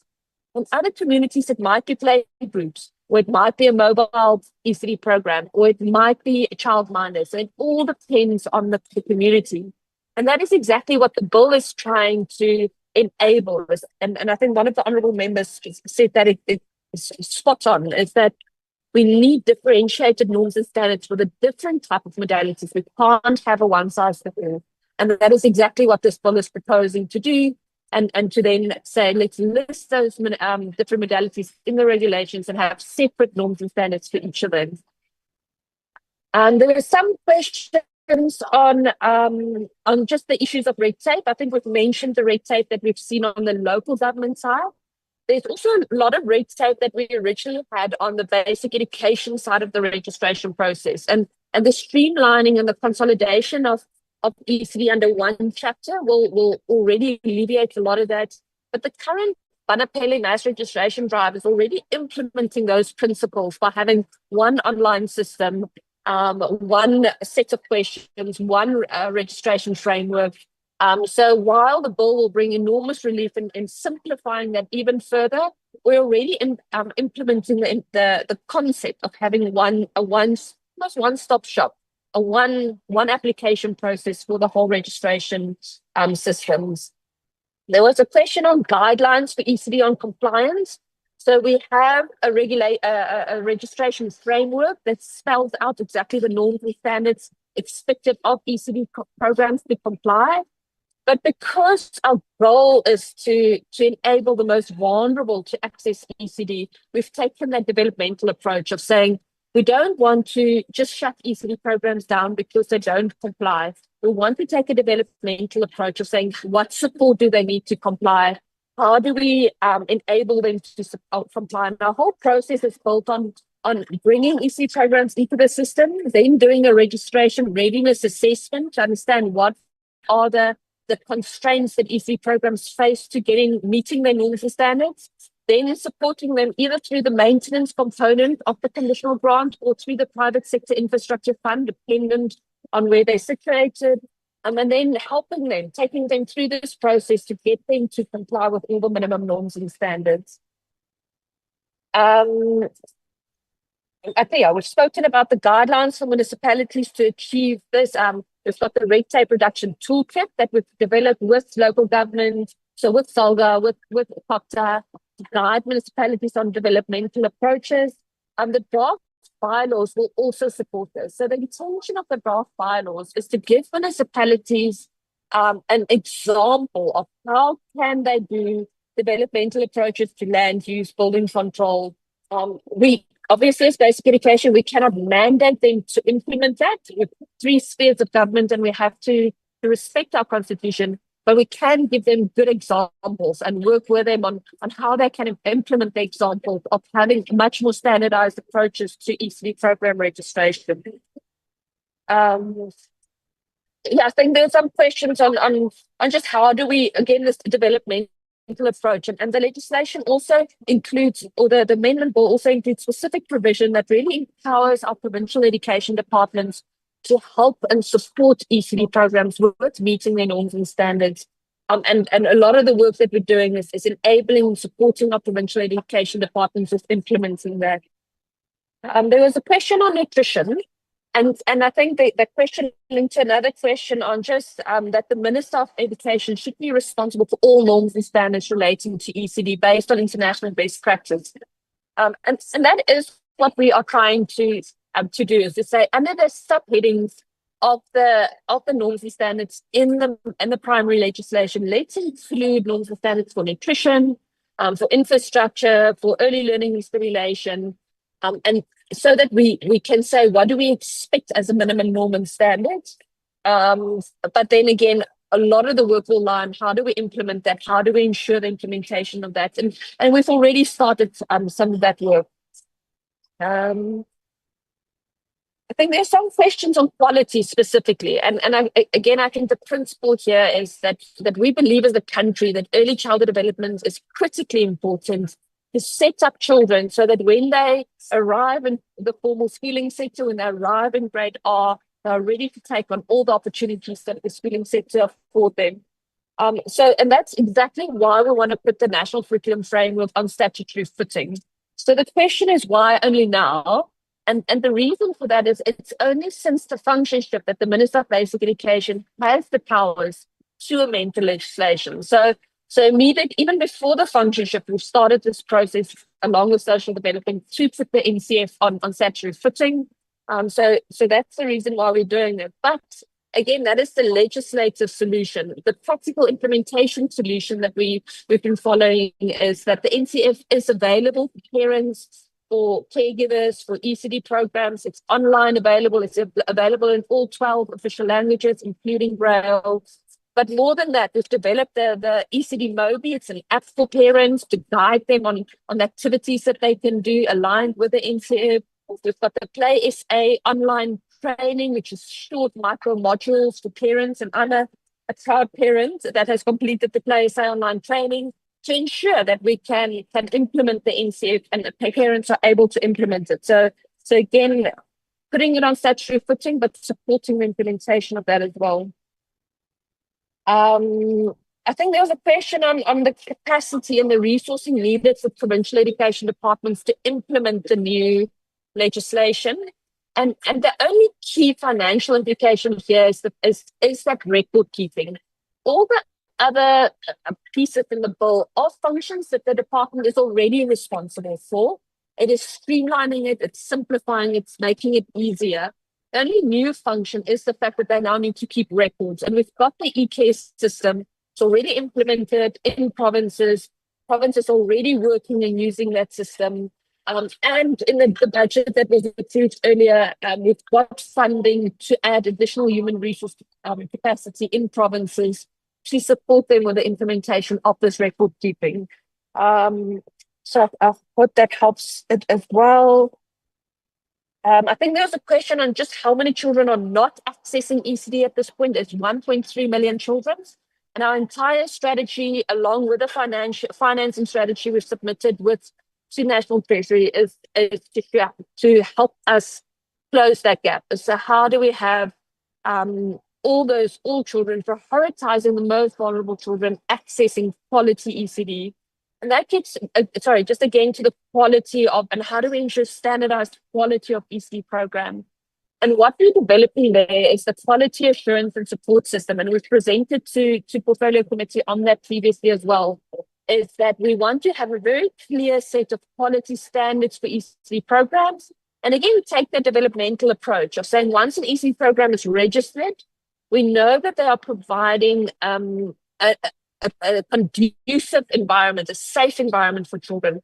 But that's necessary, but not sufficient. And then we need to take ECD programs on this developmental journey to get to the quality standards that we have. So have one set of quality standards, regardless of the modality, but have a developmental approach in supporting ECD programs step by step through coaching, through mentoring, through resources, in collaboration with the social sector partners like NGOs, resource training organizations, to have the standardized quality expectations of ECD practitioners. And we've already developed the standards, we've already developed an assessment tool to understand where ECD programs are. And in this year, we're busy developing the business processes to help us with the implementation of that system.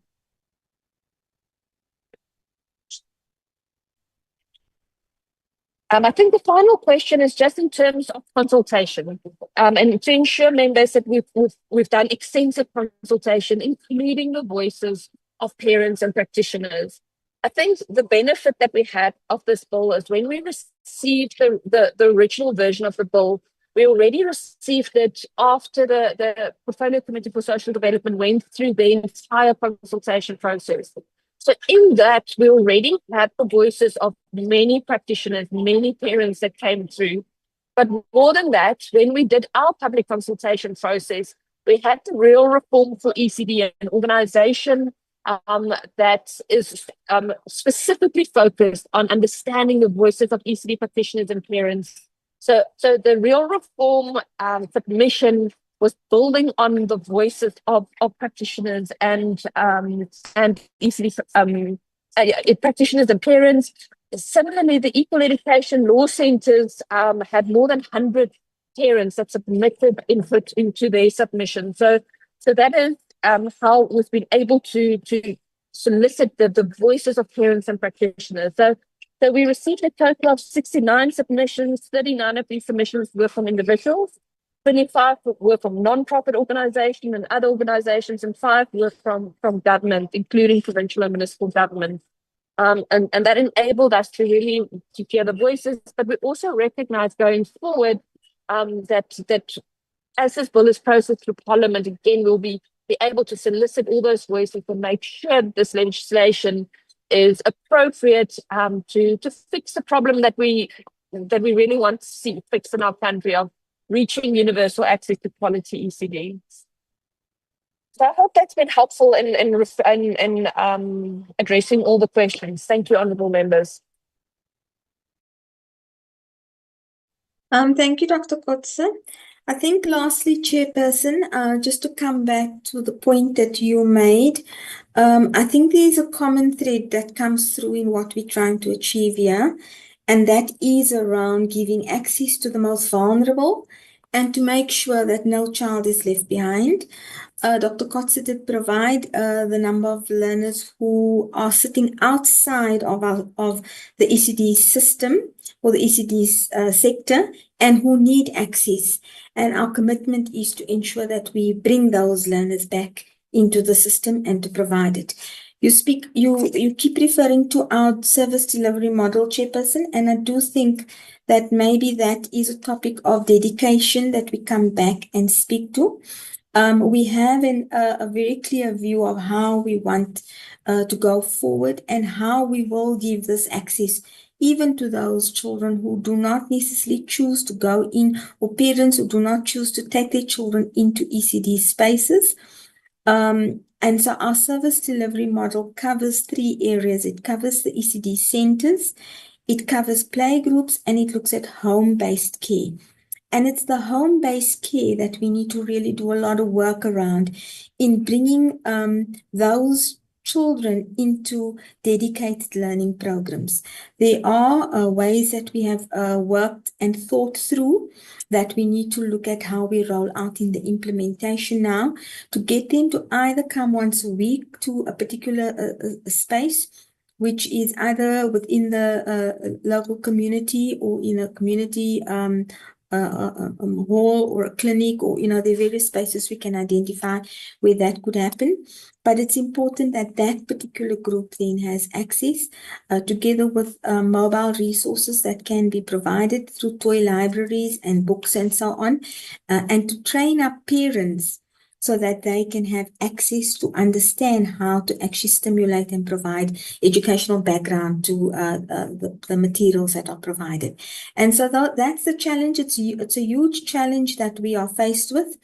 It's not something that can be achieved overnight, but we have certainly covered large amounts of thinking through of how this can be implemented and what it is that we need to still get additional resourcing and funding from Treasury on. And we have set in place all of those mechanisms so that the start of the 10 billion that we would get over the next 3 years is just the beginning of what is required. We've also recently had our leadership summit, which charted out a roadmap that indicates exactly how we are going to navigate over different periods of time with clear time frames and what we wish to achieve in that period of time. And private partners have come out in mass to give commitment to assist us in terms of achieving what we want to. And in that way, we would have a further injection of funds. We have an innovation called Education Outcomes Fund, which is the private sector basically equaling or even increasing the amount of funds that government has put in. And we have got so many large donors that have put their hand up to provide funding in the organizations like Lego Foundation, Hollard Foundation, and so on. It's just to name a few. There are numerous donors that have really given a very firm commitment to help us. And through that, we would be able to then chart the way on all of the things that we need to do in the ECD space. It is something that we would continue to have to talk through, and we would have to come back regularly to report to you on, so that you are also taken along with in every step of the way that we go. Thank you so much, Chairperson, and I can hand back now to you. I'm not sure if the acting DG would also, I should actually hand back to him here so that he can say the last words on this. Thank you. No, thank you very much, Ms. Gaya and Dr. Kotze, and thank you very much, Chair, for affording us the time. I'm sorry that it was long, but there were quite a lot of issues that we needed to cover. I'm then going to hand back to you, Chair. I'm happy to also invite DSD if they have any additional comments to perhaps add those. Thank you, Chair. Thank you, Mr. Whittle. Honorable members, are there any members that would want to do just a quick follow-up? But I've noted that if there is outstanding questions, please do send them to Mr. Brown. We will consolidate them and then we will send them to the departments for responses. Is there any other question?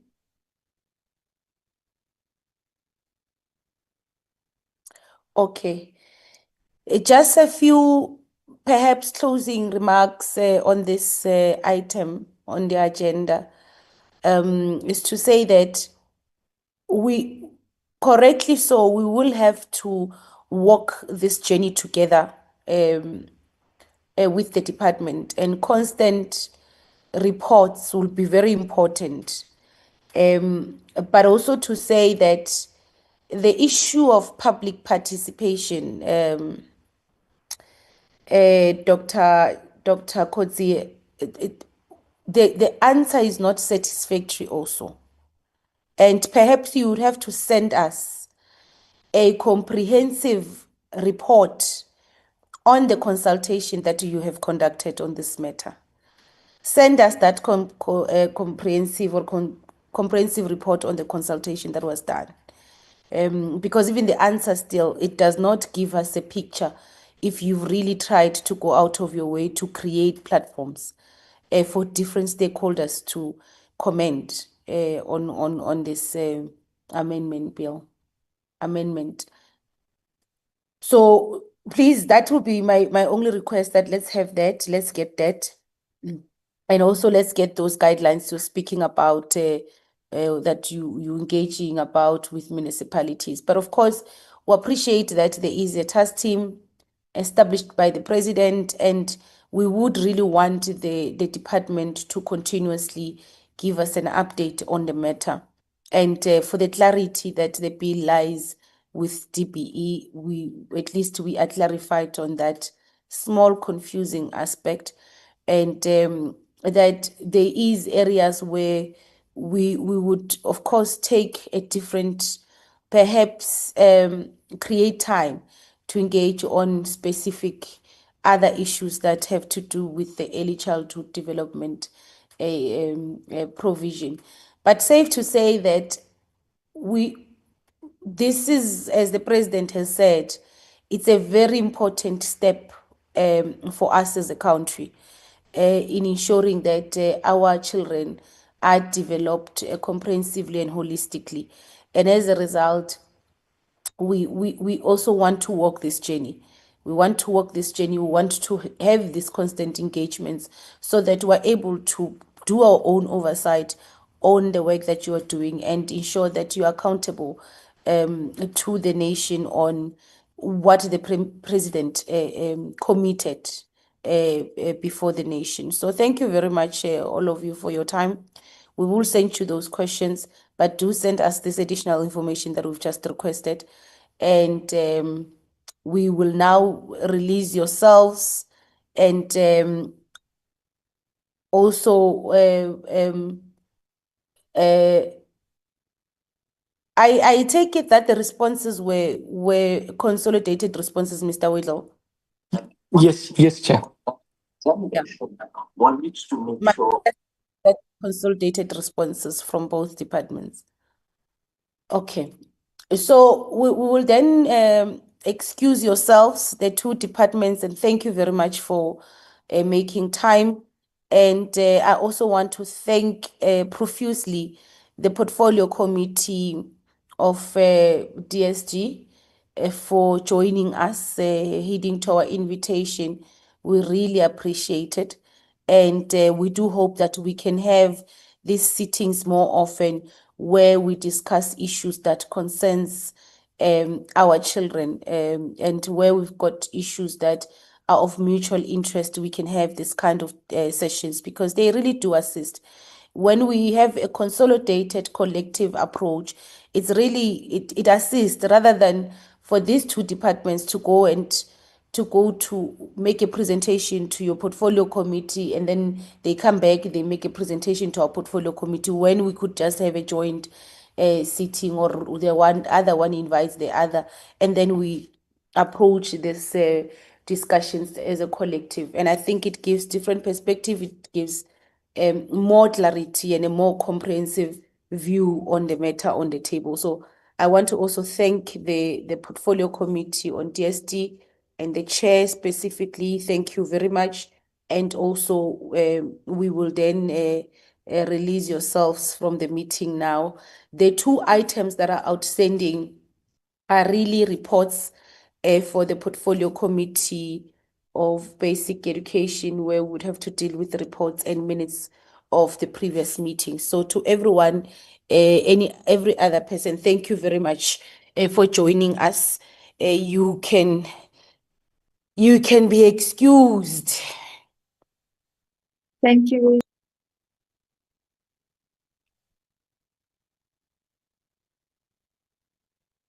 Mr. Brown, can we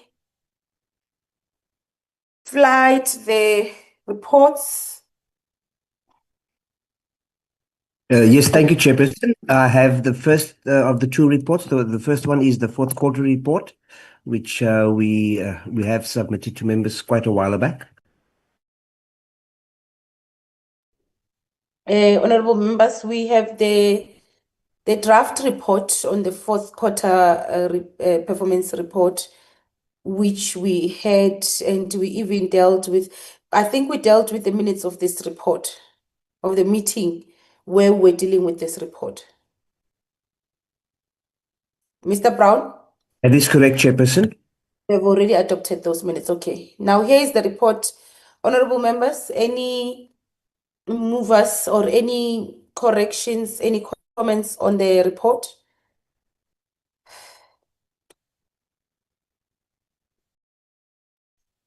Honorable Chair.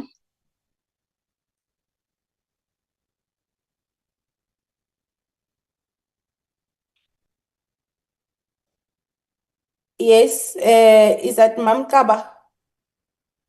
Yes, Chair. Chair, I did read this report and I'm standing to move the adoption of this report, Chairperson. Thank you.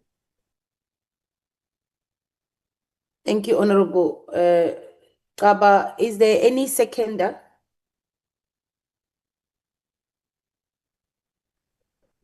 Chair, Honorable Mandla? my hand was up. I was trying to follow the right procedure, but I can say you are not watching on your screen. Oh, yeah, now I, sorry, yes. Okay, And apologies. Bana, yes. yeah, no, I just wanted to put it in record that you must, it must be noted that this is the same report that I have raised concern on it before we can even start with the meeting. So I reserved my comment on it. I continuously reserved my comment on it.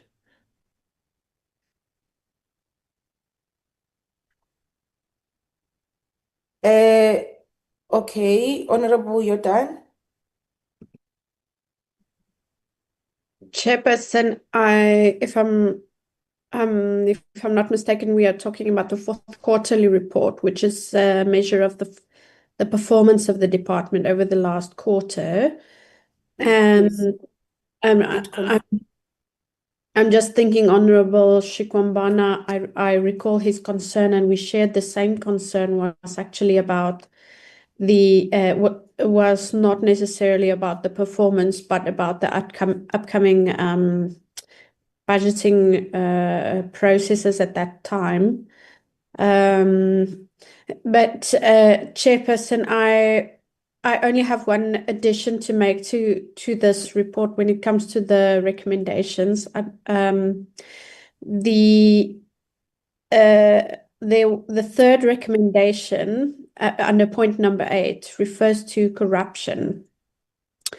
So the recommendation is that the department ensures adequate steps in addressing corruption at a national and provincial level, and provide the committee with an update on steps taken to combat corruption before the end of the second term. It's not very clear whether the report should be made available before the end of the second term, or the steps taken with, before the end of the second term should be reported on. So that's the one thing. And then the second thing is, if you go to previous sections of this report, it refers actually to the laptop issue in Mpumalanga, where the DG mentioned that it's being addressed. And then further details aren't necessarily shared. So I want to make a submission that we perhaps specify what the issue of corruption is that we're requiring a report on, and then perhaps at the end of such a sentence mention if there were any other cases, to report on those as well, so that we can make sure we receive the information that we're looking for. And then if we look at the fifth bullet point there, It's asking for a report on the state of exam readiness of learners for the June examinations. And those are already taking place. And so, you know, I'm just cautious about whether we should include this recommendation or whether we should perhaps include a timeline to that recommendation to say, you know, within a certain period of time after the adoption of this report, so that we can also receive, you know, relevant information while there is still some time to actually scrutinize it, as many of these activities are currently taking place. Even some earlier recommendations regarding, for example, the staff salaries and service providers that were unpaid. You know, by the time we're adopting this report, there had been so many things taking place up to then. And I agree with that recommendation, but I just think perhaps we should look at some of the timelines in this recommendations just to make it more appropriate, if I can say that. Thank you. Thank you, Honorable Jordan. Any other comments, honorable members? Honorable Makakula, you had your hand up. I think, Mr. Brown, let us look at those comments. I think Honorable Jordan is trying to say some of the timelines that we had put and some of the resolutions were taken in the meeting really have been overtaken by time. So some of the reports that we would have required then 2 weeks after the adoption of the report, we might not have received those reports. I think this is a lesson for us moving forward, that, and this is what I was trying to achieve with the committee, that we adopt minutes at least.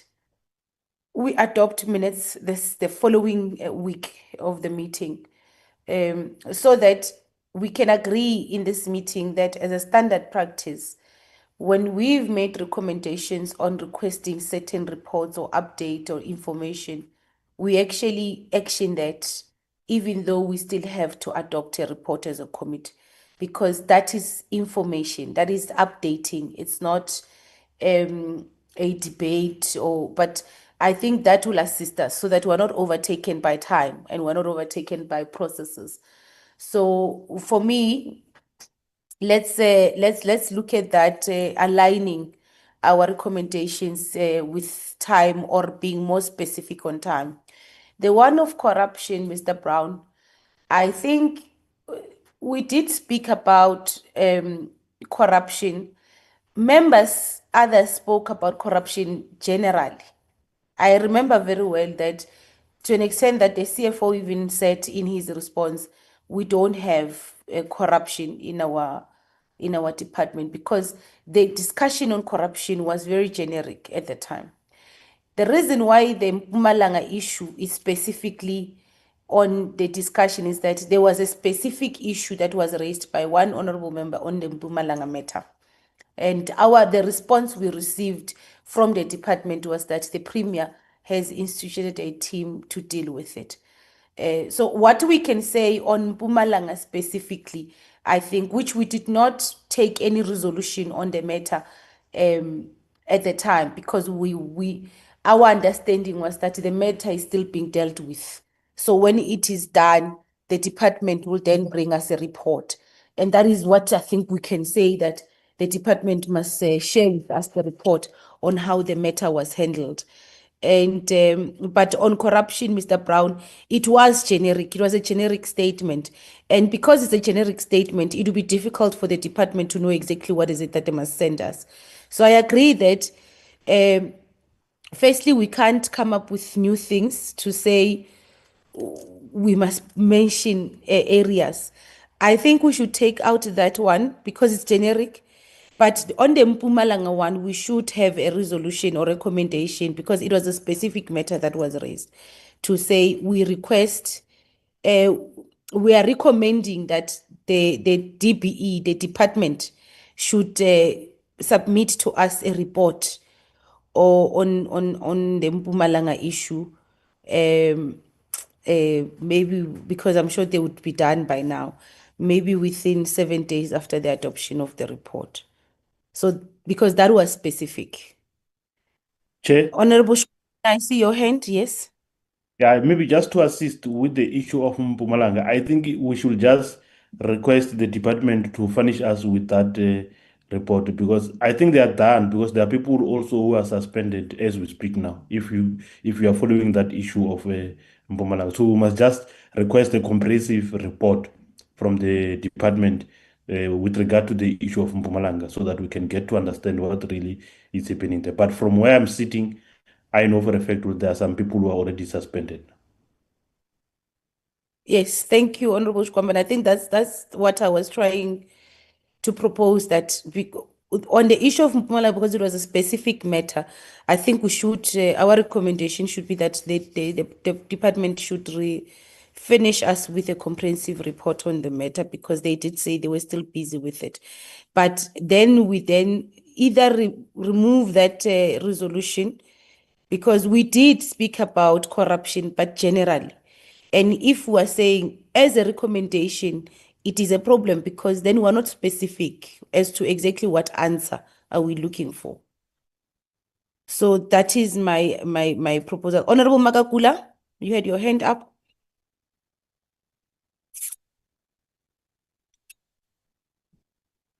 Thank you, Chair. Good morning, Chairperson, and everybody is in the platform. Chair, I know I was raising my hand to second Member Kaba on the adoption. But if there are amendments, with those amendments, I do second. Thank you very much, Honorable Makakula. So the report is adopted with the amendments that we've spoken to. Mr. Brown, please effect the amendments, but the report is adopted. The second report.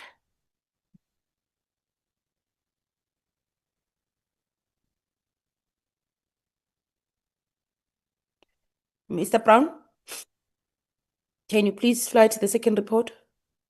Thank you, Chair. It's the one on the G20 seminar that 6 members of the committee attended. Okay. Thank you very much, Mr. Brown. I hope members have had time to go through this report.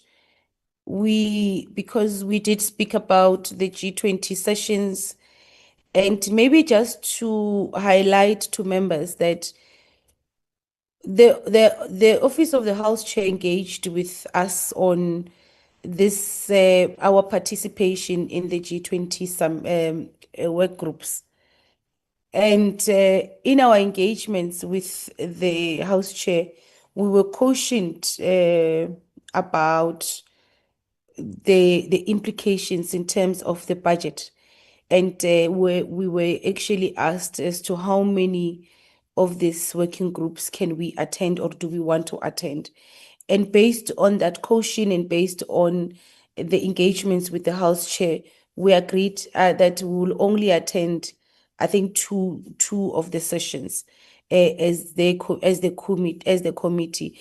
And as a result, the second one, Mr. Brown, you'll give the details, and I had already indicated to Mr. Brown that we'll try for the second one to maybe send members who have not attended the first one. But of course, that also will depend on the political parties, because we'll have to engage with the political parties. But just to say that there will be a second session, and then we will attend, and that those will be the only sessions that we'll attend. So we'll also look at these sessions and see which one would be important for us or strategic for us as a committee to attend. So that is the report, honorable members. Any amendments, corrections on the report?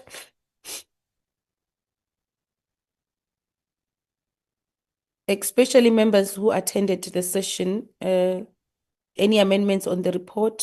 Honorable Ngobeni. Honorable Shkwambana, is that a legacy hand or is a new hand?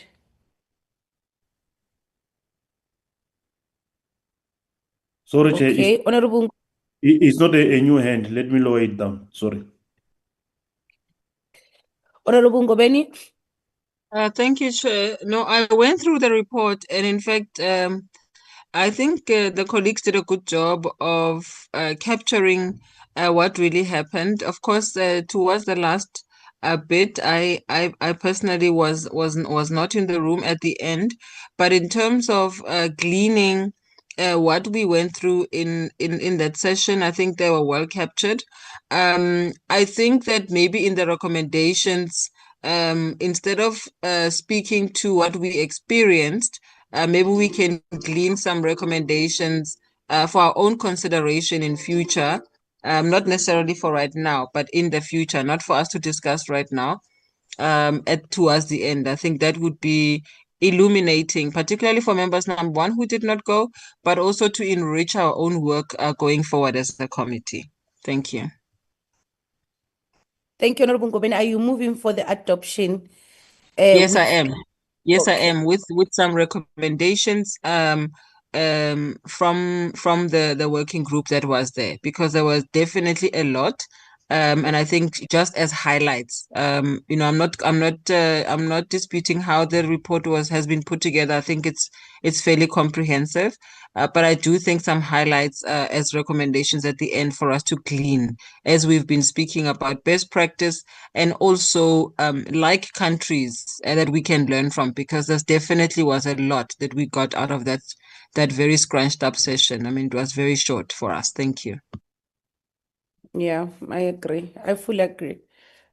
So there's a mover for the adoption of the report, Mr. Brown, with us highlighting the takeaways from us for the future, what we can proposals on some of the activities we can undertake as members of the committee from what we've learned, just perhaps benchmarking, so look, let's incorporate just, I think, 2 sentences on us on such recommendations, because I agree that that will actually be important.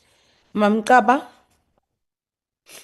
Thank you, Chair. I second the move, Chair, or for adoption with amendment, Chairperson. Thank you.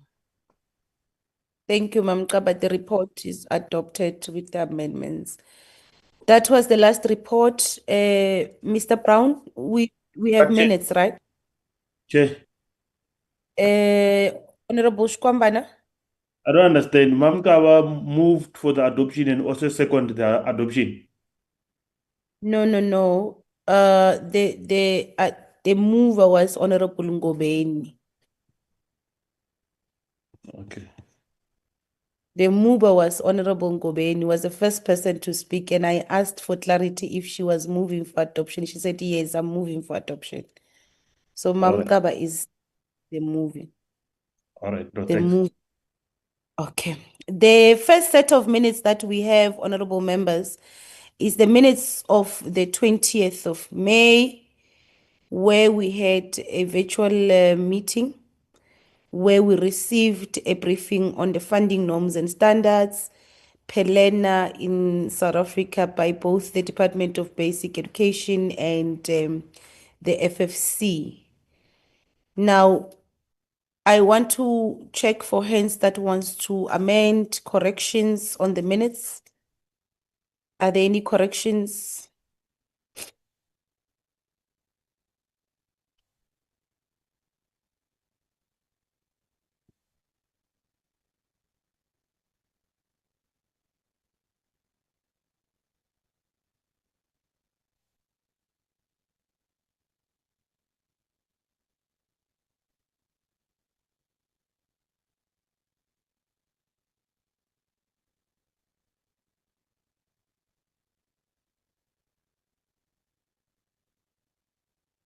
So there are no corrections on the minutes. Any mover for the adoption of the minutes? Sorry, Chair, can I just go to the first page just quickly? Just to clean the very, very first page. Okay. Yes. Is it the attendance? Go down. No. I just thought I saw a a spell check there. No, it's fine. Thank you. No, that's fine. I thought I saw a name spell check. It's fine. Thank you. On your name? No, not mine. No, not mine. Mine is fine. Thank you. No, it's fine. Ke a leboha. Okay, can we then move for the adoption? Any mover for the adoption of these minutes? I'm happy to move. I second. Honorable Shikwambana seconds. Do we have another set of minutes, Mr. Brown? Yes, Chairperson, just one last set. I'm putting it up now.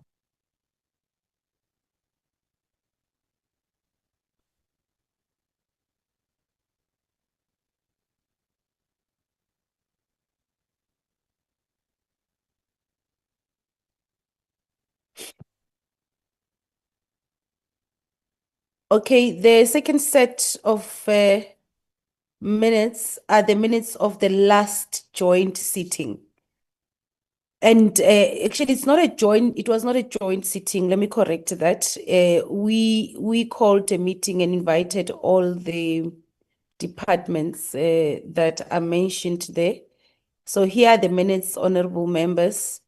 We've made a commitment in that meeting, and I thought it was a very important meeting, and it was a very important commitment that we made in that meeting that we will reconvene, and when we do reconvene within 3 months, we've tasked the departments to really integrate their reports, and we've agreed that we will try and find time to meet as the chairpersons of the 4 portfolio committees, and then look at our schedules and find time where we can have that session for the whole day. I think it's a very important session. I will tell you, if we are able to have this conversation before the application processes close, we might really try even assist in terms of understanding the type or the kinds of gaps that this cohort of matriculants are going to be faced with in the coming year in terms of accessing higher education. And perhaps we can be able to engage thoroughly with the Department of Higher Education, perhaps maybe have more joint sittings where we engage on different models that South Africa can look at of providing higher education, because definitely there is a gap. And I thought, listening to the meeting, the departments last week, for all of us, it really just showed that we were correct as this committee. And I appreciate that we are really thinking of this approach. So the meeting just really showed that we were correct in our thinking, that there's a need for us to bring these departments together, and hold them accountable on working together to ensure that there is impact of their programs in the lives of our people. So that was that. I don't know if there is any amendments, any corrections that members want to propose or want to change on the minutes.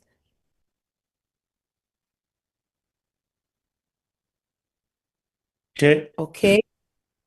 Honorable Shikwambana.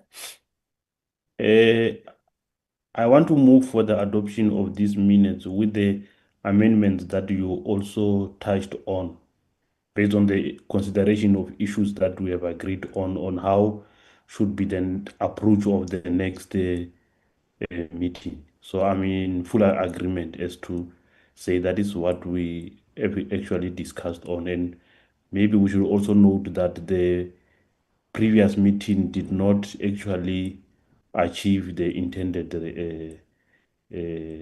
result as it was expected, because we could not finish because of time.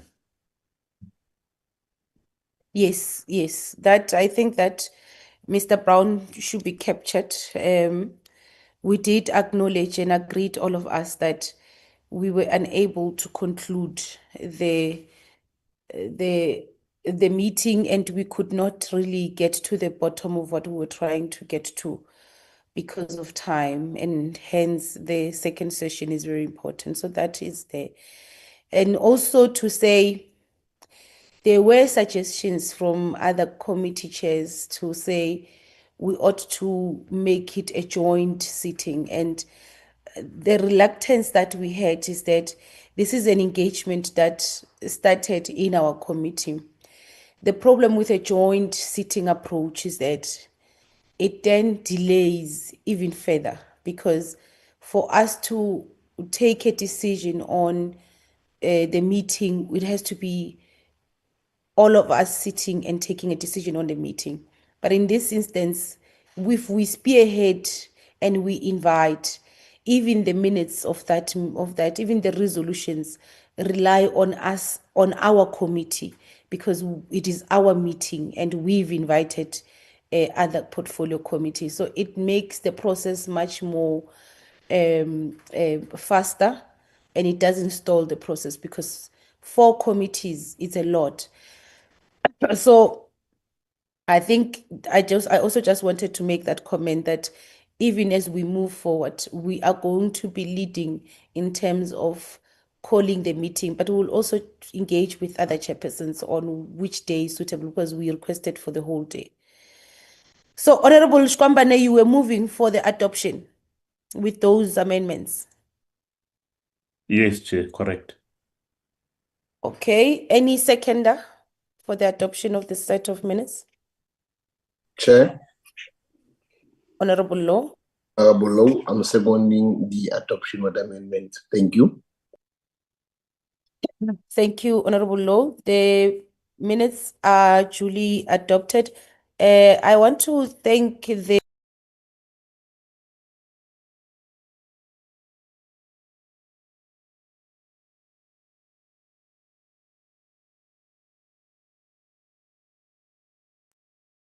Colleagues, have we lost the chair? Or it's just me? I do believe Chairperson is off the platform. I'm not sure whether she's trying to reconnect. I think she was just busy wrapping up. Hopefully she'll be back with us in the next minute or two.